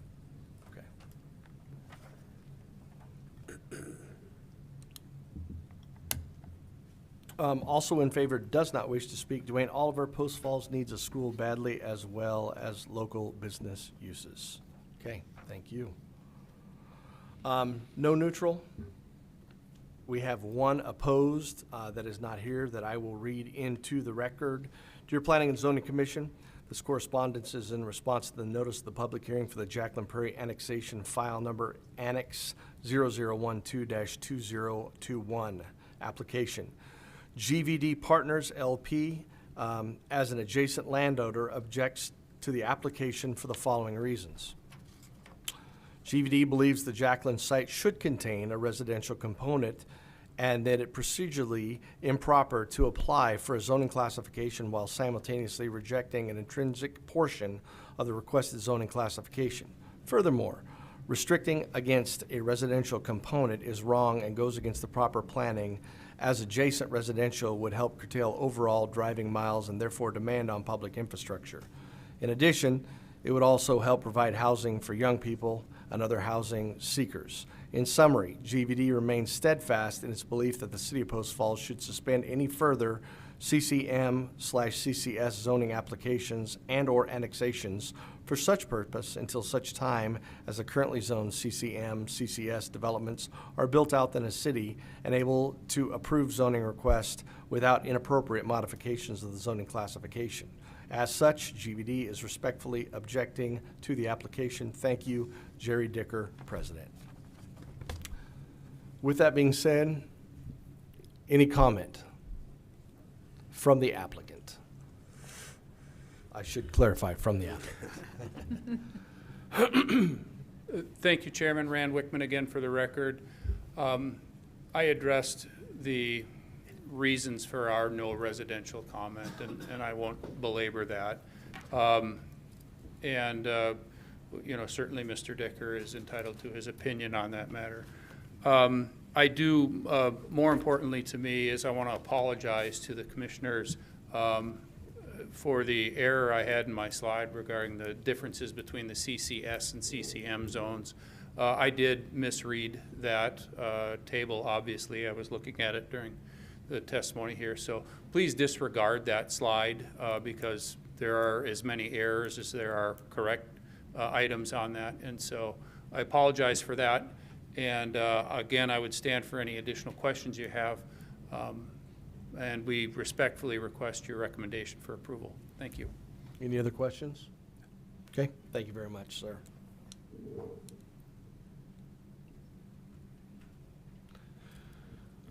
Okay, commissioners, any questions for staff? Any other further discussion that we need to bring up? Experts? No. Well, one question, I guess, for everybody. Yeah. So obviously my one concern, I think it's all good. My concern would be that 105. Yeah. Is anybody opposed to saying, you know, no more than 45 feet on any structure? I think that would be We good. can add a condition to the development report. Yeah, I mean, obviously the applicant's comfortable with it, I'm comfortable with it. Yeah. If I'm not mistaken, Mr. Manley, on that first slide, you said that it was limited only to medical, there was. There were some exceptions for, this is something for you to weigh into consideration when you make that. Yeah. It was medical, hospitality, and vertical mixed use. And so 45 feet for hospitality sometimes is a little limiting. We Yeah. found that recently with the hotel that wanted to go down the street here on 4th. And so, or a medical facility, like if a hospital wanted to go in. Right. Or some medical facilities sometimes need a higher height than 45 feet. Most commercial though, 45 feet is just fine. And so something for you to consider as you deliberate on this. There's some additional, do you want to? What's that? Want me to pull that slide up? No. Yeah. Do you want? So I would. Oh, you got him? Okay. So the footnote does, to exceed that height, does require a special use permit. So Okay. Okay. They would have to come back before Planning Commission. To exceed what, So we which would- height? 45. To exceed To exceed 45. the 45? So we would You be just okay adjust with the it? 105 to 45 and that would work. Okay. I'm sorry, the 105. Would have to have a special use permit. Yeah, to exceed 105, you'd have to. CCS is currently Okay. 45. Yes. Okay. We good with that? I am. Okay. Everybody else? Yeah. Other thoughts, concerns, or questions before we move on? No? Okay, then we'll go ahead and close the public hearing, and we'll open up our favorite portion. And that is subdivision review criteria.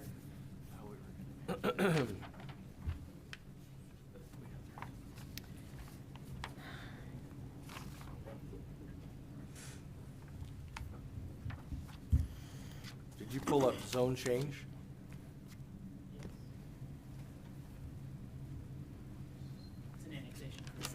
His zone change is right, though. Yep. So, number one, amendments to the zoning map should be in accordance with the comprehensive plan's future land use map. Was this covered? Is everyone comfortable with it? If it was covered, how was it covered? Falls under the transitional. Okay? Yeah, that area is being developed as we speak. The roads are being built out, and you're starting to see how you're gonna have commercial next to 41, and then as it gets farther back, it'll probably transition into residential at some point in the future. Okay? Anything else? Let's move on to number two. Amendments to the zoning map should be in accordance with the goals and the policies found in the Post Falls Comprehensive Plan. I think we kind of just covered that. Yeah. Yeah, and numerous times in the testimony, especially around the school.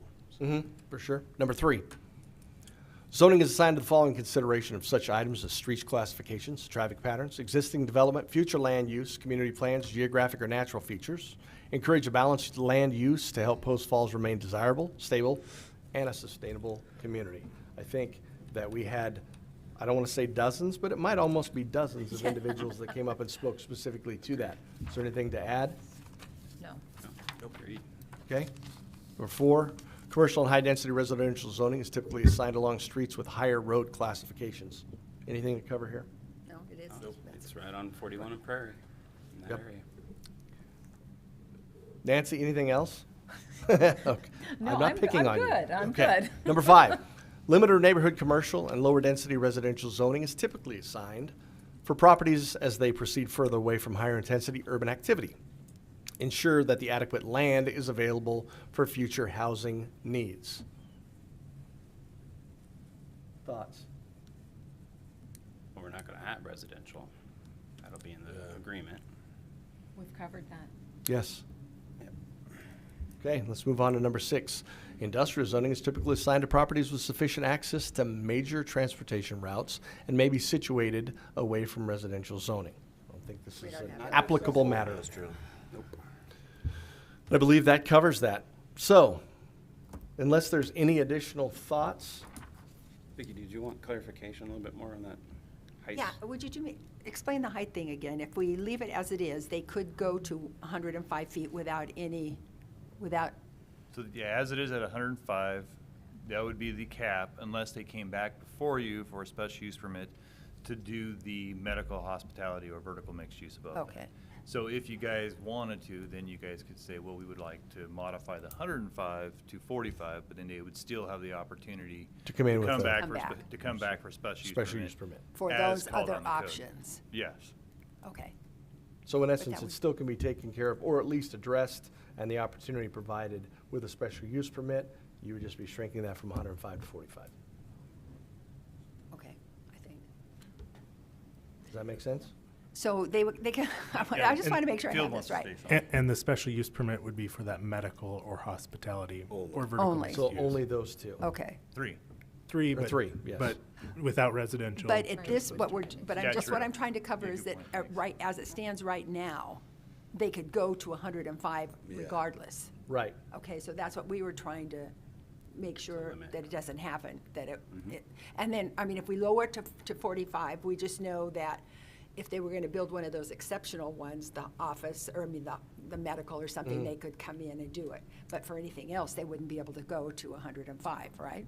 Right, those three Are the only could ones. come and say, we Yeah. would like to apply for a Yeah. special use permit But they to could do go that above either way. 45. And once again, I may have added confusion. Phil added a good point. Because we're not going to allow any residential uses, it would only be the two, the medical and the hospitality. And they wouldn't be able to necessarily go above 105. They would propose whatever height above 45 feet before you as part of the special use permit for those two uses, and then propose how it's compatible with. But not to exceed 105. I think they could still go above that. Oh, they They would can have to with sell special that, use? and put that into their Okay. special, and show compatibility. Sure. But the special use would come through planning and zoning first, and then the recommendation, then will go to city council. Not for No. the special use. Special use permits are approved by the Planning and Zoning Okay. Commission. Understood. Makes sense to me. Okay. I'm in. All right, with that being said, then, I would entertain a motion. All right, I'll do it since I did most of that talking. I'll move to recommend approval of Jacklin-Prairie Annex File ANNX 0012-2021, finding that the requested zoning meets the approval criteria in the Post Falls Municipal Code as outlined in our deliberation, if I can speak, amending the, and Field, correct me if this is wrong in any way, amending the height restriction from 105 feet to 45 feet, and directing the staff to prepare a zoning recommendation to be provided to City Council with a zoning recommendation of CCM. Yeah, it would be the recommendation to amend the development agreement.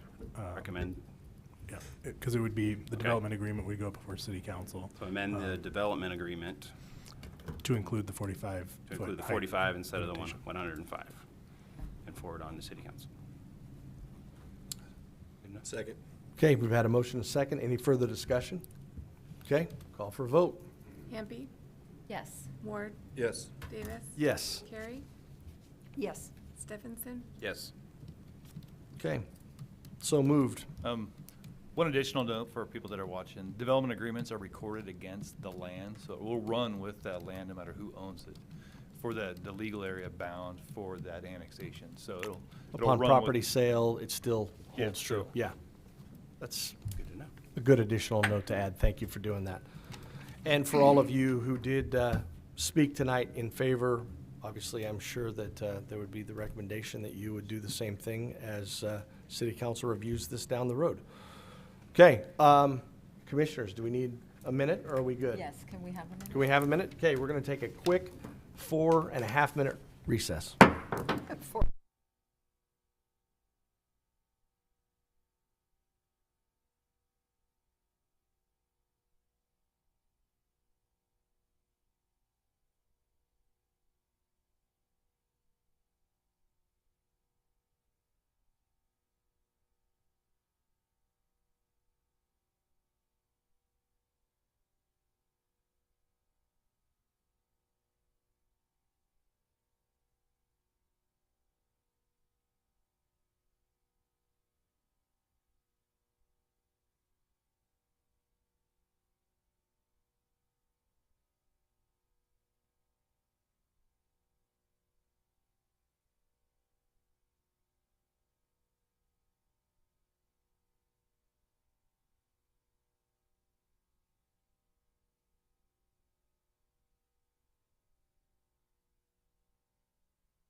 Okay, moving on. Action item B, zoning recommendation for Douglas annexation. We'll open that hearing.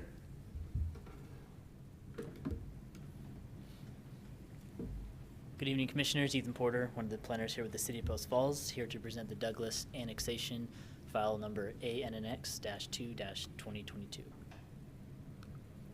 The owner of this is Douglas Properties LLC. The applicant on their behalf is Whipple Consulting Engineers Incorporated, and they are requesting to recommend the CCS zoning community commercial services to City Council on the 9.63 acres as part of this annexation request.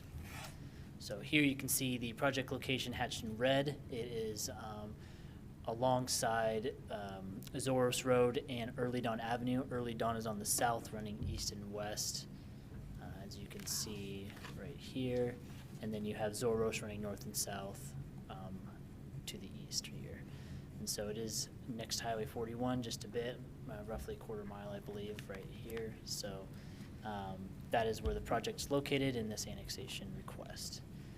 Currently, the land use is a large lot residential home within Kootenai County. There aren't much physical characteristics on site other than the single-family home. It is above the Jacklin-Prairie aquifer, and the water provider is Ross Point Water District. You can see the will serve letter, Exhibit A5, and the sewer would be provided by the City of Post Falls. Looking at the zoning for this, you can see to the north, and the site is hatched in black there, but to the north, to the west, and to the south is all CCS, Community Commercial Service zoning. To the east is part of the Foxtail development and the single-family residential subdivision there across Zoros Road. Looking at the first zone change review criteria, we see that it has to, or amendments to the zoning map should be in accordance with the comprehensive plan's future land use map. Future land use map designates the site as business commercial, and within that designation, the implementing zoning districts are included there. Highlighted is the CCS zone. Here's the future land use designation map. You can see the pink is business commercial, which is to the north, west, and south of the subject site. To the east is the low-density residential future land use designation.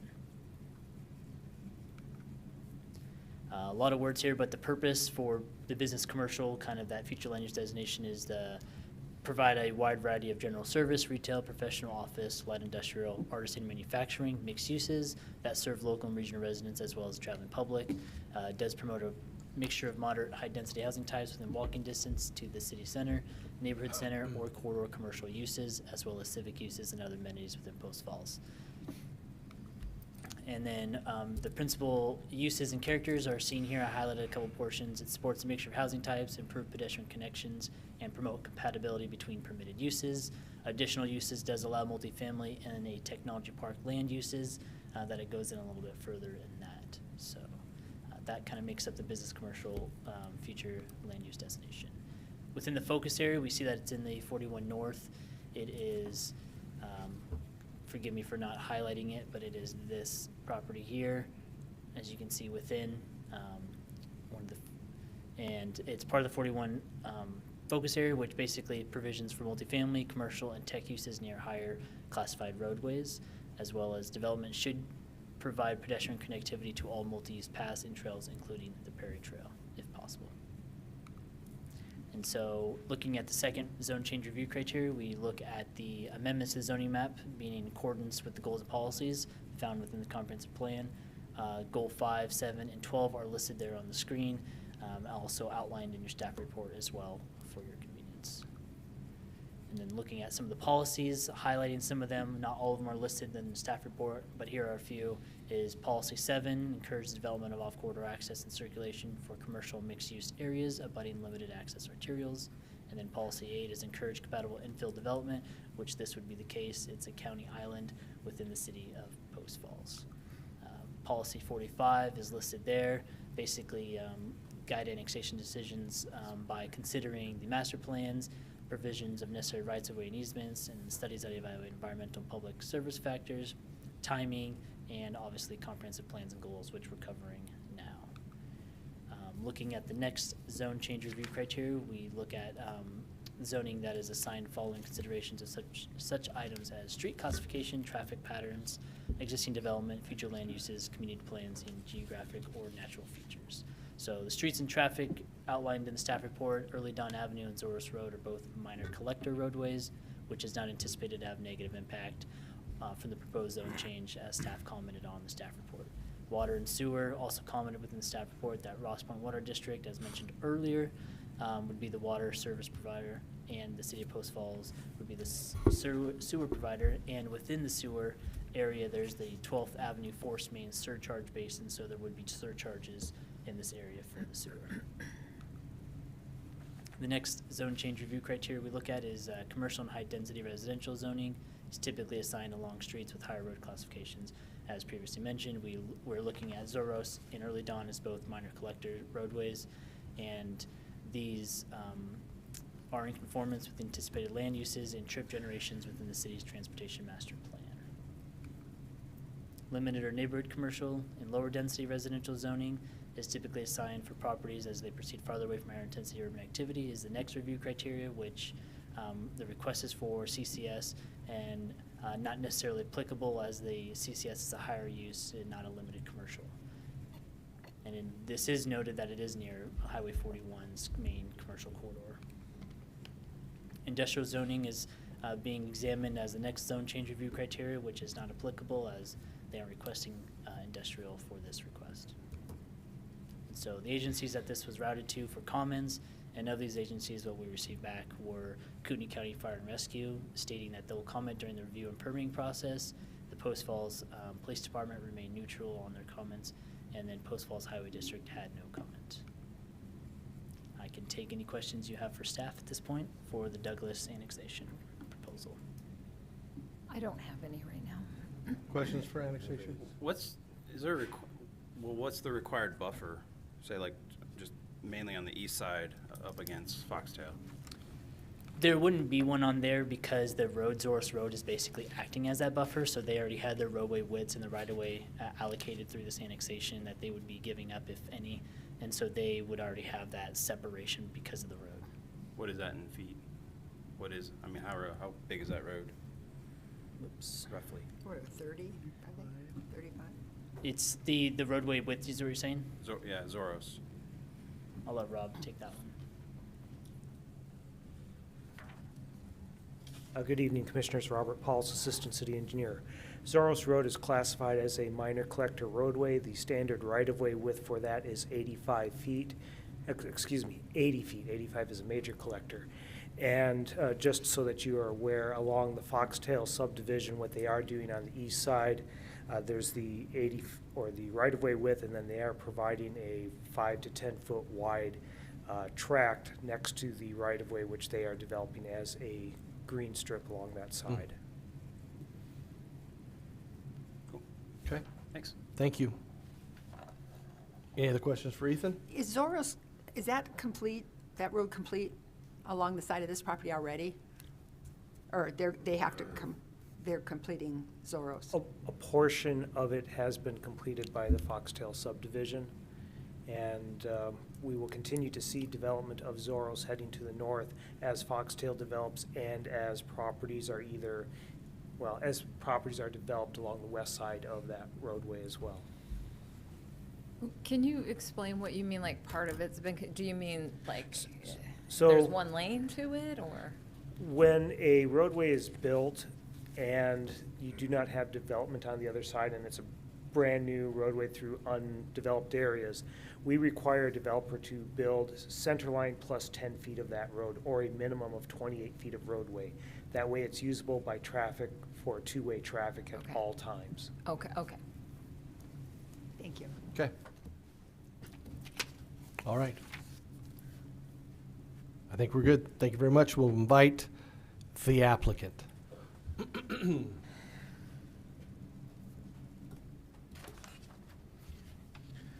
evening, Commissioners. Ray Kimball, 2104 Columbine Court, Post Falls, for the record. Let's see, I think it's, there we go. Yes, got it. All right, so I'm here tonight representing Douglas Properties. For the Douglas annexation, Ethan did a great job, as usual.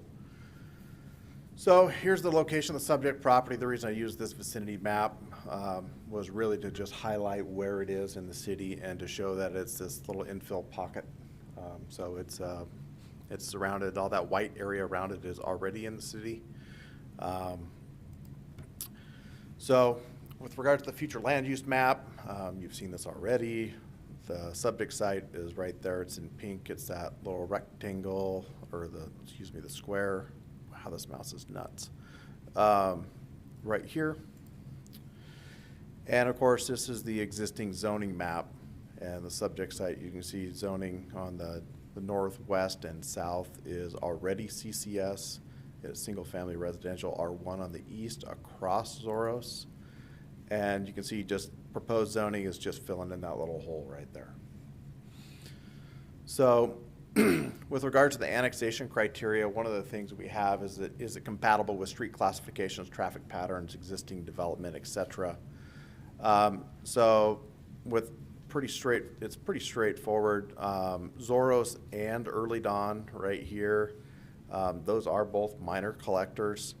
A quarter mile to the south is Pole Line.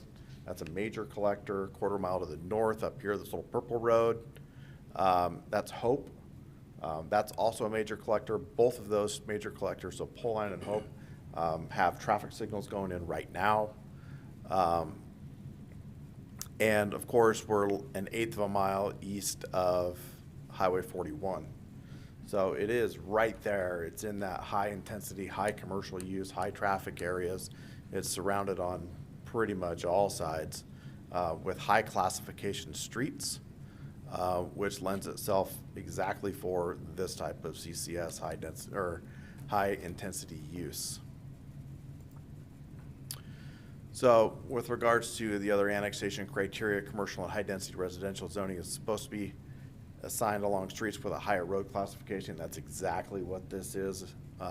Other types of zoning like low density residential would not be appropriate. One of the things that is important to remember, so these high classification roads are fairly expensive roads. These minor collectors, as Rob said, it's an 80-foot wide right-of-way. There will be street trees along both sides. So there's already on the east side, there's already street trees. When this develops, there'll be street trees on this side. That'll act as a buffer as well as just the physical space. I believe the buffer, I think the city buffer code between industrial and residential is, I think, 25 feet. We'll be 80 feet away. So just by function of being across the street. So that's why it functions as that buffer. And of course, one of the things that because it's right there on the corner, those streets are, like I said, they're expensive to build. But that's one of the ways that the city gets, at no cost to the city, a transportation backbone network. And that's really, really important that's one of the ways that the city of Post Falls handles its transportation network. That's why the city of Post Falls has its transportation master plan, and that's why when we develop along one of those arterials or one of those minor collectors or a major collector, that the adjoining property gets to participate in constructing those improvements, and that goes, and then when the building permit happens, they also get to provide and pay to the city impact fees. So that's a kind of a double whammy there, and the city gets an extra benefit. So those are really important things to remember when it comes to this. Of course, should the zoning needs to be in accordance with the future land use map, commercial business, CCS, those things go hand in hand. And the zoning should be in accordance with comprehensive plan, goals, and policies. Ethan went through that in depth. Our application and the narrative goes through that in depth. I won't bore you with all of those things. You already know them all. And it does meet many of those goals and policies in the comprehensive plan. And with that, I'll just finish with a little map showing how it nicely fills in that little red spot, that empty red spot, and ask if you have any questions or concerns. Is there currently construction on the north or south or even, I guess, the west of that subject property. I see what's on the east, and that's all developed. Yeah, there's some construction going on the south. There's nothing currently going on the north or west, Okay. unless you count Highway 41. And what is happening on south? To the south, there's some apartments going in. Okay. Other questions for applicant? No? Apartments in between Pole Line and Early Dawn, right? Yes, they are in this area here. Oh, okay. Okay. In the gray area or the? No, red? the red area. Oh, okay, okay, south. gotcha. Okay. No other questions? Thank you, sir. Okay, thank you. Oh, yeah, it's those silo ones. Public comment in favor? None, In neutral? none, Opposed? none. Okay. Stay seated, Ray. All right, commissioners, questions for staff, applicant? Any other? Just to confirm, I think I already know the answer, but I just want to make sure. Special use permit would be needed if they wanted apartments, right? Correct. Okay. What was that you just said? Special use Special permit would be use. needed if they try to do multifamily. Oh, okay, all right, gotcha. Any other questions? No? Nope. Okay. We'll close it out. Ethan, you know what time it is.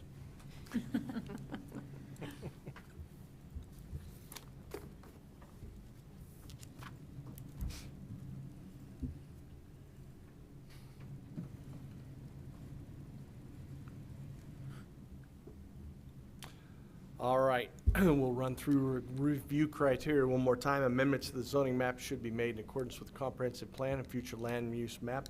I feel like it was pretty well covered. Anything to add to it? It's infill right in the middle of other commercial.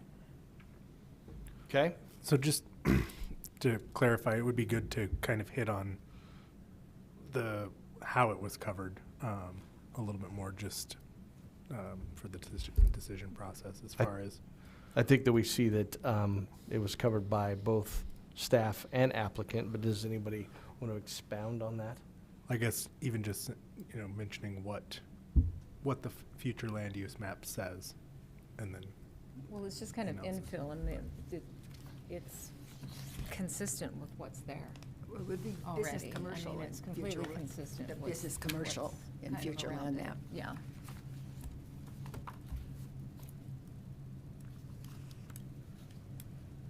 That works. I guess what I was asking is, what designation does the future land use map give this property, and what did you hear, how that relates to it? Oh, it gives it a, Business commercial. well, yeah, it gives it a Relates to variety what of to use. different, it could be a variety of different zoning, including CCS.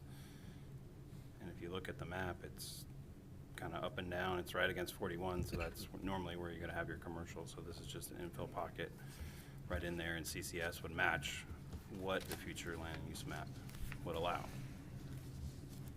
Okay. Number 2, amendments to the zoning map should be in accordance with the goals and policies found in the comprehensive plan. Do we feel that this falls within the goals and policies? If so, Yeah. how? Which ones? Get back to it. Well, it encourages, they encourage annexation of county islands, and that's what we would be doing, is bringing in a county island with a consistent zoning designation. Very well put. Let's go with number 3. Zoning is assigned to the following considerations such as street classifications, traffic patterns, existing development, future land use, community plans, geographic and natural features. So the Everyone's staff, gone from in the there. staff report and in the presentations, this type of zoning is perfect for the Highway 41 corridor, and then also to help build out those roads that are not built out as of yet, just because of the future land use. So it'll help build out the roads and the infrastructure in the area. Yeah, Agreed. agreed. The infill project allows the continuation of the development of the roads. Let's go to number 4. Commercial and high-density residential zoning is typically assigned along streets with a higher road classification, i.e. 41. Yep. Anything else to add there? I think Ray covered it. Okay. Yeah, we're not gonna have high-density residential, but this is definitely commercial, and it's right in that zone against bigger roads as Highway 41. Number 5, limited neighborhood commercial lower density residential zoning is typically assigned from properties as they proceed further away from higher intensity urban activities, ensuring that the adequate land is available for future housing needs. But this is not necessarily applicable. Would everyone agree there? Yeah, agreed, not applicable. As discussed in the staff report. Let's move on to number 6. Number 6 is very similar. Industrial zoning is typically assigned for properties with sufficient access to major transportation routes, maybe situated from away from residential zonings. Again, based on staff report, No not zoning. applicable. Yep. Correct. With that, that concludes this portion of the hearing. I would say, do we have any other questions, thoughts, or comments to make before we entertain a motion? No. Hearing none, then I would entertain a motion at this time. Okay. I move to recommend approval of Douglas Properties Annexation ANNX-0002 20-2022, finding that the requested zoning meets the approval criteria in Post Falls municipal codes as outlined in our deliberation, and direct staff to prepare a zoning recommendation to be provided to the city with a CCS recommendation. I'll second. Got a motion and a second. Any further discussion? Hearing none, call for a vote. Stephenson? Yes. Carey? Yes. Davis? Yes. Ward? Yes. Hampi? Yes. All right, that brings us to our final zoning recommendation of the evening. We'll go ahead and open that. Ethan is back Can I up. say one thing? You please do. So just for the applicant to be on notice, we have modified design standards for both commercial and multifamily development. So going forward as they may proceed with this site, just be on notice that we have design standards to potentially incorporate, just to let them know of design standards. Not everybody knows that we have modified our city code, so screening requirements, other requirements that they may not be aware of. Very good point. Okay, thank you. Evening again, Commissioners. Ethan, one of the planners here with the city, here to present Mongeau Meadows. I believe I was corrected.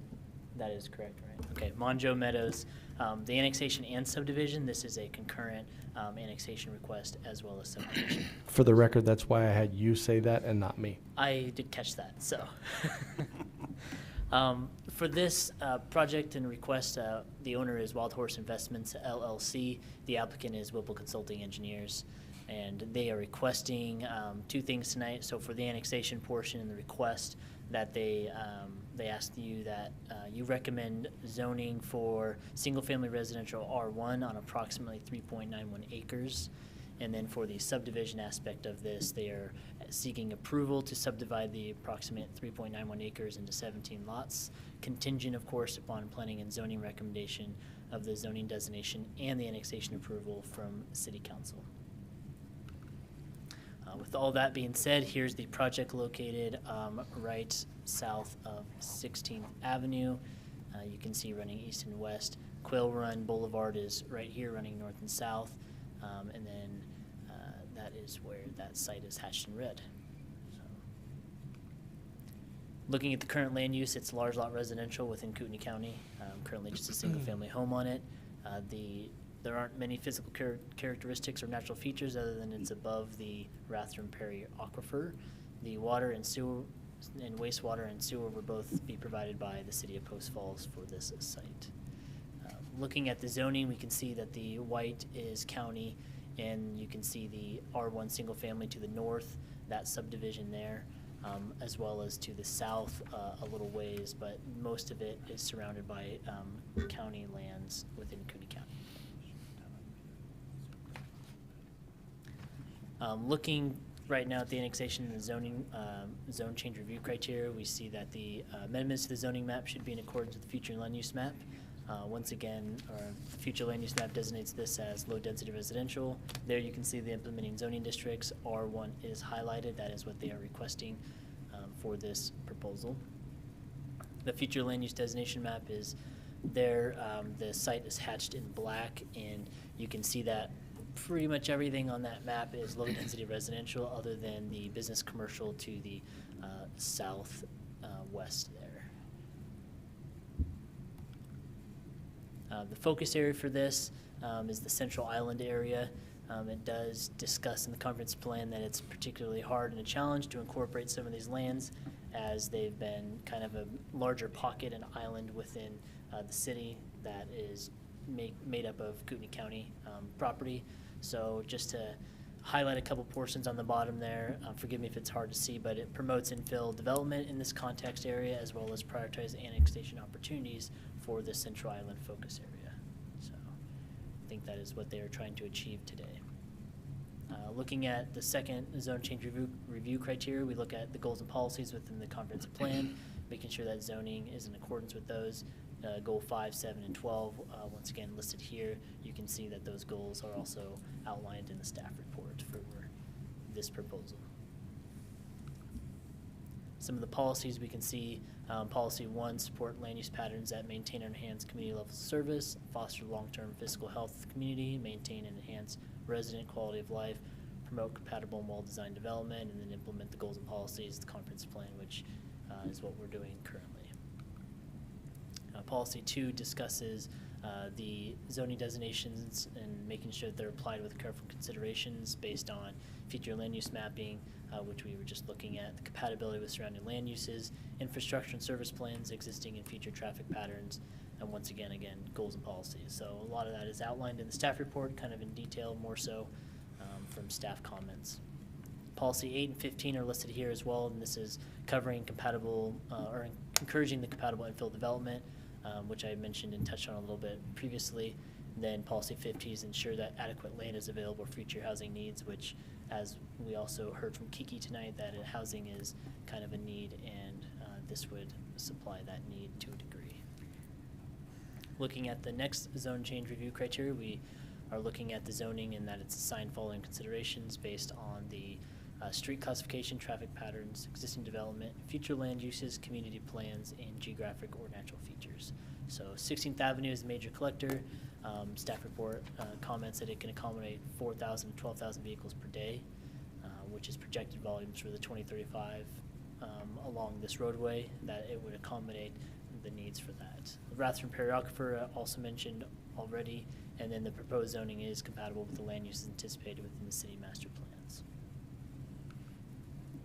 Commercial and high-density residential zoning, this is not applicable for this zone change review criteria, as they aren't requesting any commercial or high-density residential in this area. Limited or neighborhood commercial for the next zone change review criteria would look at lower density neighborhood commercial residential zoning, which is typically assigned for properties as they proceed farther from the higher intensity urban activity. So annexation that is proposed, it's not near any higher intensity urban activities, which would primarily be along Highway 41, Mullen Avenue, Celtice Way, and some sections along Spokane Street, which this is not nearby. Looking at the zone change review criteria, the next one for industrial zoning, which isn't applicable as they are requesting the R1 single family residential zoning. So moving on from the annexation piece and kind of the zone change, we look at the subdivision portion and aspect now, and here you can see that the proposed subdivision plan, the 17 lots laid out north is to the east, or to the left of the screen, and so you can see 16th Avenue labeled there, Mongeau Street, and then that intersects with Healy Avenue. So there's 17 lots. Staff reviewed this, and they meet the requirements within Title 17 and 18 for zoning for this subdivision. Looking a little bit more at the review criteria, we see that the provisions for water system are adequate, and as mentioned, the water will be provided by the city of Post Falls, which there's capacity and infrastructure will be built out to accommodate that as well through the development. The second review criteria for subdivisions, we look at the sewer system as well, and the city of Post Falls does have adequate capacity and are willing to provide service to the subdivision as proposed.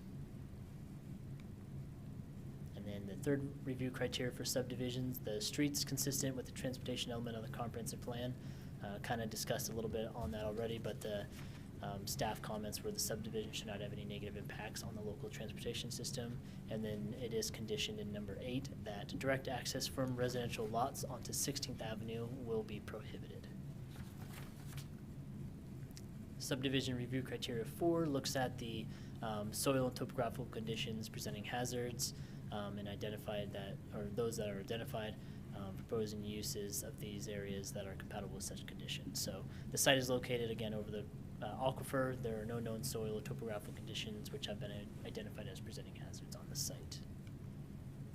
And then the 5th subdivision review criteria, we look at the proposed uses and the uses conform to other requirements found in this code. As I mentioned before, the subdivision, the proposed lots, as it's laid out, does meet Title 17 and 18 within our code.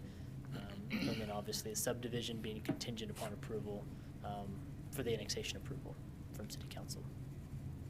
Subdivision review criteria 6 discusses the community not bearing more than its fair share of cost to providing services. And so through impact fees and development of this, those impact fees are collected to assist in parks, public safety, streets, multimodal pathways, city water, and water reclamation facilities. So through development of the subdivision, these impact fees will be applied to offset that cost. Agencies that were routed to are listed there, and then of these agencies, we received back comments from Kootenai County Fire and Rescue, reserving comments for the permitting process. Post Falls Police were neutral, and then the Highway District does request the city to annex all rights-of-way on 16th Avenue from Syringa Street to the west property line of that parcel listed there, which I have on the next slide, kind of a screenshot of that. So DEQ did say general comments, but that's pertaining to the time of construction. And so looking at that Post Falls Highway District comment, we can see from this screen that the parcel there outlined in that kind of yellowish teal, or not yellowish, but bluish teal, is the parcel that is identified. The red there on the right of the screen is the subject property that we're discussing for the annexation and subdivision. So they were just requesting from Syringa, which is further east, to the western edge of that property, that parcel there, those rights-of-way being included. And I will stand for questions that you have for staff at this time. Questions for Ethan? I have a question on the layout of the lots and stuff, or just the entrances and exits. So there'll be, 16th Avenue will be able to be accessed, right? This Healy's, that's just a dead end right there? Correct. I believe that's for future, and Rob can correct me if I'm wrong, but for future connectivity when the lot next to it develops, they can connect up to that roadway and create some type of circulation for traffic. Okay. What is the minimum square footage in R1 currently? 6,500 square feet for the lot size. Okay. And all of those are 6,500, I just. Correct. It looks like Lot 8 might be the smallest, I was gonna say, 6503. they got 4 of them. Barely, okay. Lot 8 is the only one that's, Lot 8? yep. It's just 3 Just over. barely. Most of them are 7,000, close to. 1, 2, 3, 4, 5, 65.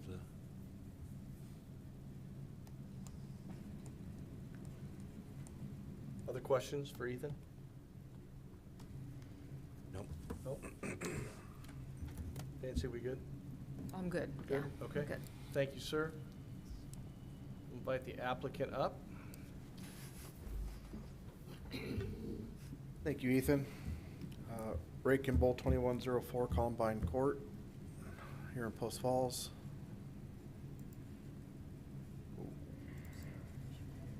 You're good. Don't worry. I've learned to use this monitor when I try to use the mouse, not that. It's way better. Right. Good evening, Commissioners. I'm here representing Wild Horse Investments, LLC on the Mongeau Meadows Annexation and Subdivision.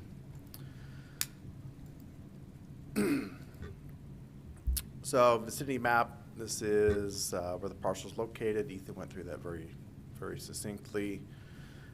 This is part of the city of Post Falls that is in this central island. It's something that when we did our comprehensive plan update, this was a very big focus area of trying to chip away at it and get little chunks of it annexed as soon as possible.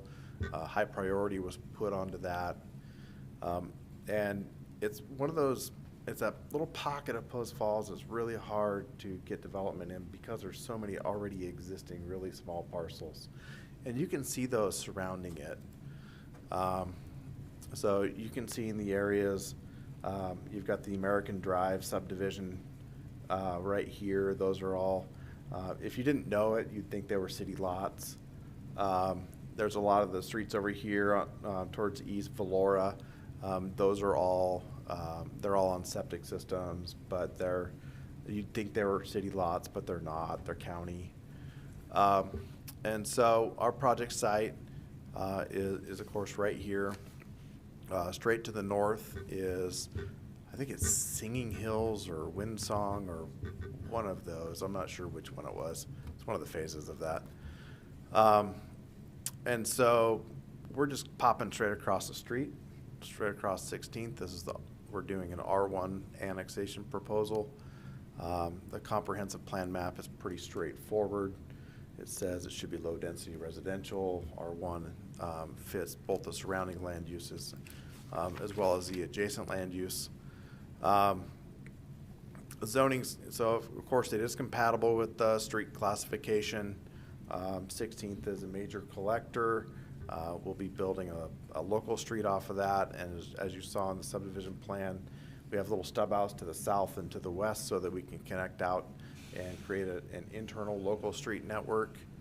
And this is the start of that. The lower density residential is typically assigned to properties or proceed further away from high density urban activity. We are quite a ways away from the high density urban activity of Celtice Way. We're kind of, like I said, we're in this little pocket of residential area county. So we're a half-mile away from any commercial zoning. That's over there on Idaho Street, and that's Medicine Man West, and I think a physical therapy over there. So zoning should be in accordance with the future land use map. I've talked about that a little bit. Land use map is low density residential. R1 is low density residential. I think it'd be hard to argue that anything other than low density residential R1 would be an appropriate thing for this. Zoning should be in accordance with the comprehensive goals, comprehensive plans, goals, and policies. Ethan talked about that. The staff report goes into that quite a bit. Our application talks about it. So that's all in the record, in the file. I won't have to go over it. But for the purposes of talking about it tonight, there's the, prioritizing infill annexations, housing goals, housing needs. Kiki talked about it a lot earlier. It's important to keep that inventory up as much as possible so that we can keep prices as reasonable as possible, if you can even call it that anymore. So we have here's the subdivision plan. Moving on to that, we'll try to be as quick as possible. So we have 17 lots, and the smallest lot is 6503. Down here, that's lot 8. The average lot size is a shade over 7,200 square feet. There is an existing house that's located right here, and it'll either be a tear down or a burn down, depending on if the fire department wants to have a good time. Just to give you a little bit of context, what we have going on surrounding the property to the east right here is the St. Vincent de Paul. Those are their apartments. And then to the west is just a single house on about 5 acres or so. And then we've got these right here are the corner lots in that American Dream subdivision. So do we have adequate water supply? City of Post Falls has water main right out front in 16th Avenue, and they have the will serve letter. Same with sewer. So sewer is out in 16th Avenue. This is probably my favorite slide ever. I like to slide it in there every time I can. This has to do with connecting to adjacent properties. So You'll see the signs there, one from this side of the fence, one from the other side of the fence. So we are providing connectivity, and I'm just going to go back a little bit there. So, 16th is a major collector, and this is the first little subdivision in this little area. And so as part of that, you're the linchpin, and it's really important to try to provide that connectivity so that we don't have just a whole bunch of roads going straight up to 16th Street. That they have this little road network in the back, and that allows people in the neighborhoods to develop, and they develop their own little character, and that's really, really important. And so that's what we're doing with that, is we're providing those options, those opportunities for connection in the future. So that's one of the big parts, and of course we'll be widening 16th on our half. There are not any crazy topographical conditions or any soil conditions that would prohibit this. It does meet the requirements of the zoning code, assuming an R1 zoning. And with that, I will be happy to answer any questions. Questions for the applicant? Can you tell me what is to the east of it directly? They were saying it's some. I certainly can. And I will go to a bigger map just to give you a better idea. All right. Yeah, right over in there. So this right here is the St. Vincent de Paul. Okay, that was those are the apartments. There's, okay. Gosh, when I was a kid, I delivered newspapers to them. Okay, So they've been there for a long time. Okay. That dates me, but I think they were there in the 80s. 40s, well, no. Not dirty look. Okay, I thought it said something about like mobile homes or something. No, it's the St. Vincent de Paul. Okay. It's their apartments. I think it's an 8 or a 12-plex, something like that. Okay, in there. okay, gotcha. And you did mention that. I just was kind of confused as to where that was. Yep, Okay. that's where that is. And then, of course, you've got the single-family lots right here. So it'll abut the backyards of those, so it'll be backyard to backyard. Okay, got it. Okay. And all the ones on American are on septic? It's my understanding. There's a sewer line that goes through there, so maybe there was some magic that happened when the city put the sewer line through, but Rob says they're septic. Rob says they're septic. Oh, okay. So, I believe Rob. Other questions for applicant? That's all None? I had. No, good. Okay. Thank you, sir. Public comment in favor? Yes.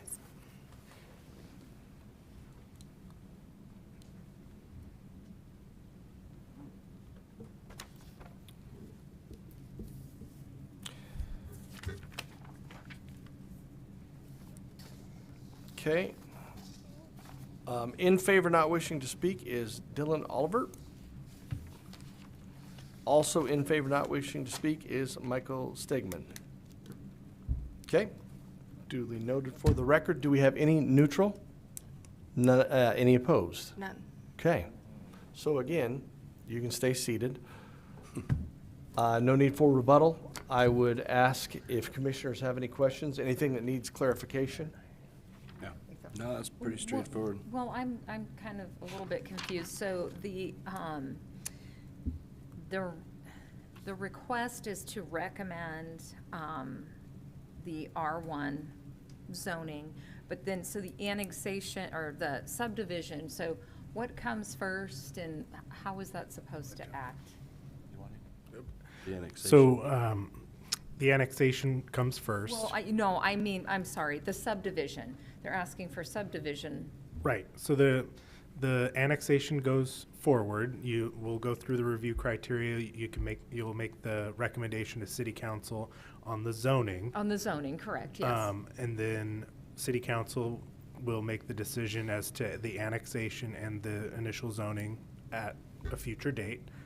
The subdivision, you are the decision-making body on subdivision, so you'll make the decision on the subdivision with keeping in mind whatever you decide on the zoning recommendation, because the subdivision is then contingent upon the city council annexing the property and So both are, applying. but we're going to make a recommendation, its request is to make a recommendation on Yes, so the zoning designation. Right. And then to approve subdivision. Both are really just contingent upon what Right. city council does. But both of those things are before us tonight. Right. To make a recommendation on zoning and to approve what they show as the subdivision. That's Yep. correct. So you do the, So we have two motions tonight. Right, So the okay. first one's annexation. That one will go to the city. And then the subdivision would be obviously dependent on city council approving it. So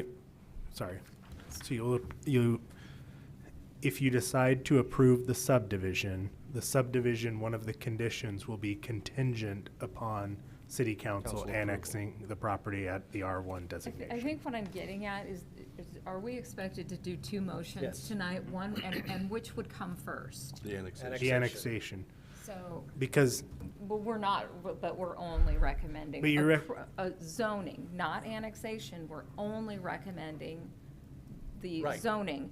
Right. And then we are approving the subdivision. Both those things, though, are contingent Right. upon what city, okay, I think I understand. Yes and yes. Okay, got it. right, and the zoning recommendation that you recommend to move forward, when you consider the subdivision, you want to think about the subdivision in that R1 zone. So if you recommend R1, you Then you consider the subdivision under that R1, sort Got of it. assuming that city council will take your recommendation. Okay, I got it. I Okay. got it now. Yep. Everybody good? I'm good. Any other further questions, comments, discussion? Nope. I believe we have two separate to do. Correct.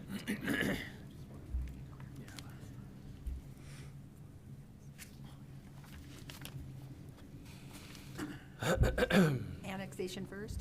Yes. Okay, I have a quick question there. I'm sorry. Did we close it? No? Oh, okay.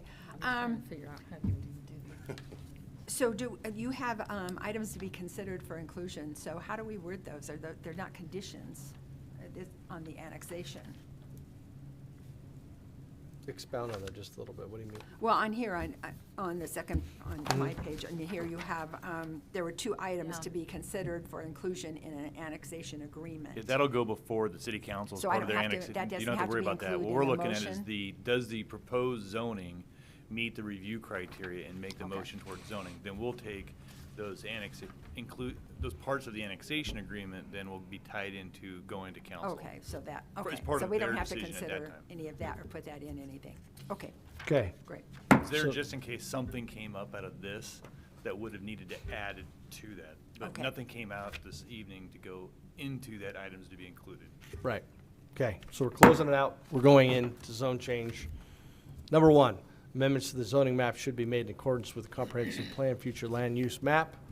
It does that. It's they're asking for R1, which is, and future use is low density, so.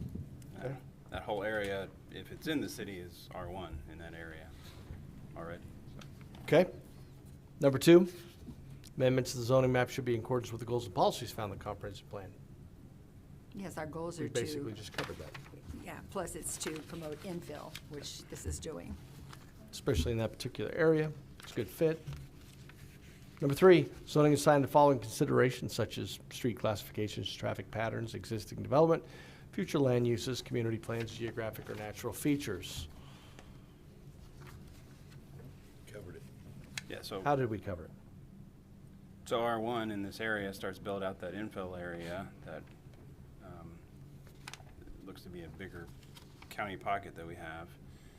But it then starts building out all the traffic or the roads that are in that area with the connectivity to future growth in that area also. Yep. Okay, anything else to add?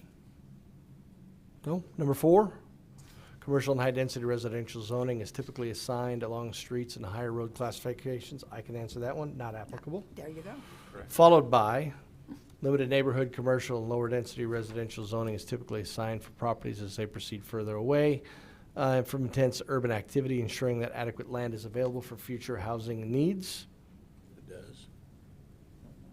This is lower density Yeah. and is away from any of your major roads in the area. Okay? Anything else? Felt like it was adequately covered. Number 6, industrial zoning is typically assigned for properties with sufficient access to major transportation routes and may be situated away from residential zoning, and this is? Non-applicable. Okay.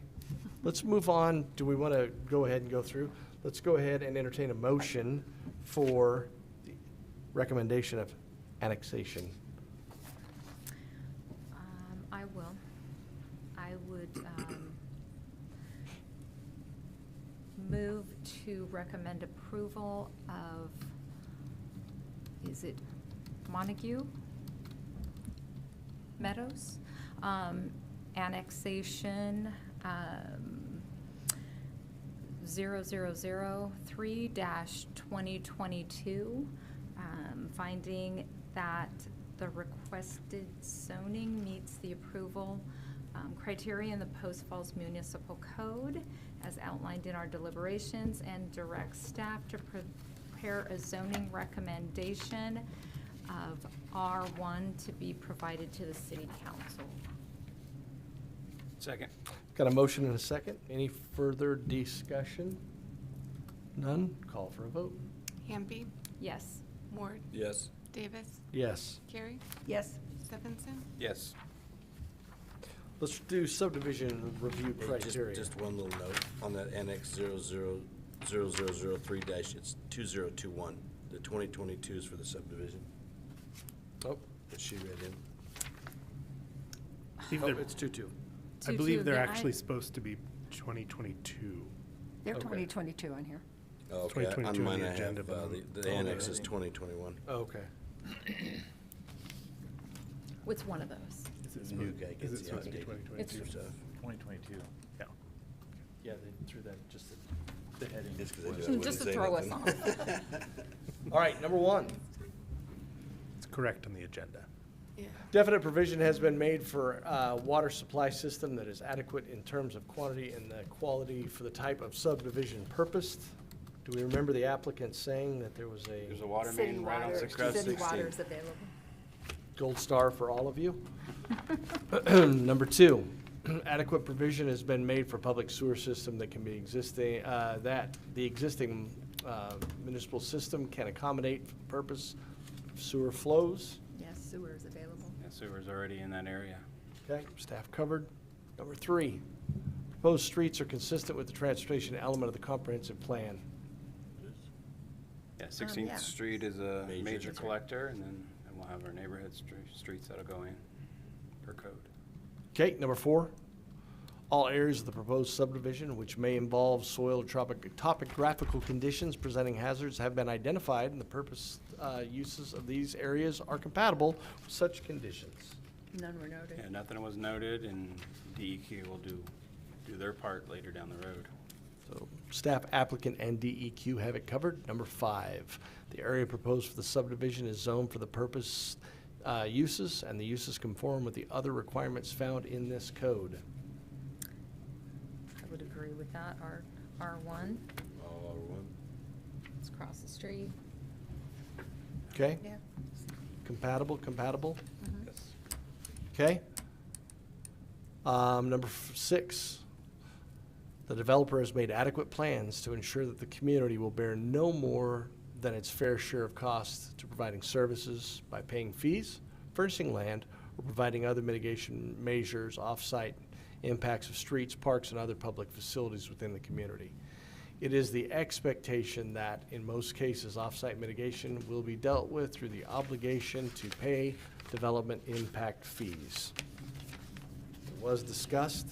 Anyone Yes. want to expound on Yeah, it? As the building starts, they'll collect impact fees, the city will. That can be used for future growth. Okay. Anything else to add? Well, and I think him putting in that partial street that's going to end a connector Yes. street there, that's a cost to the developer that eventually will be able to carry through that street to the, when it's sold. Create The other properties. connectivity. Yeah. Activity, yeah. Okay.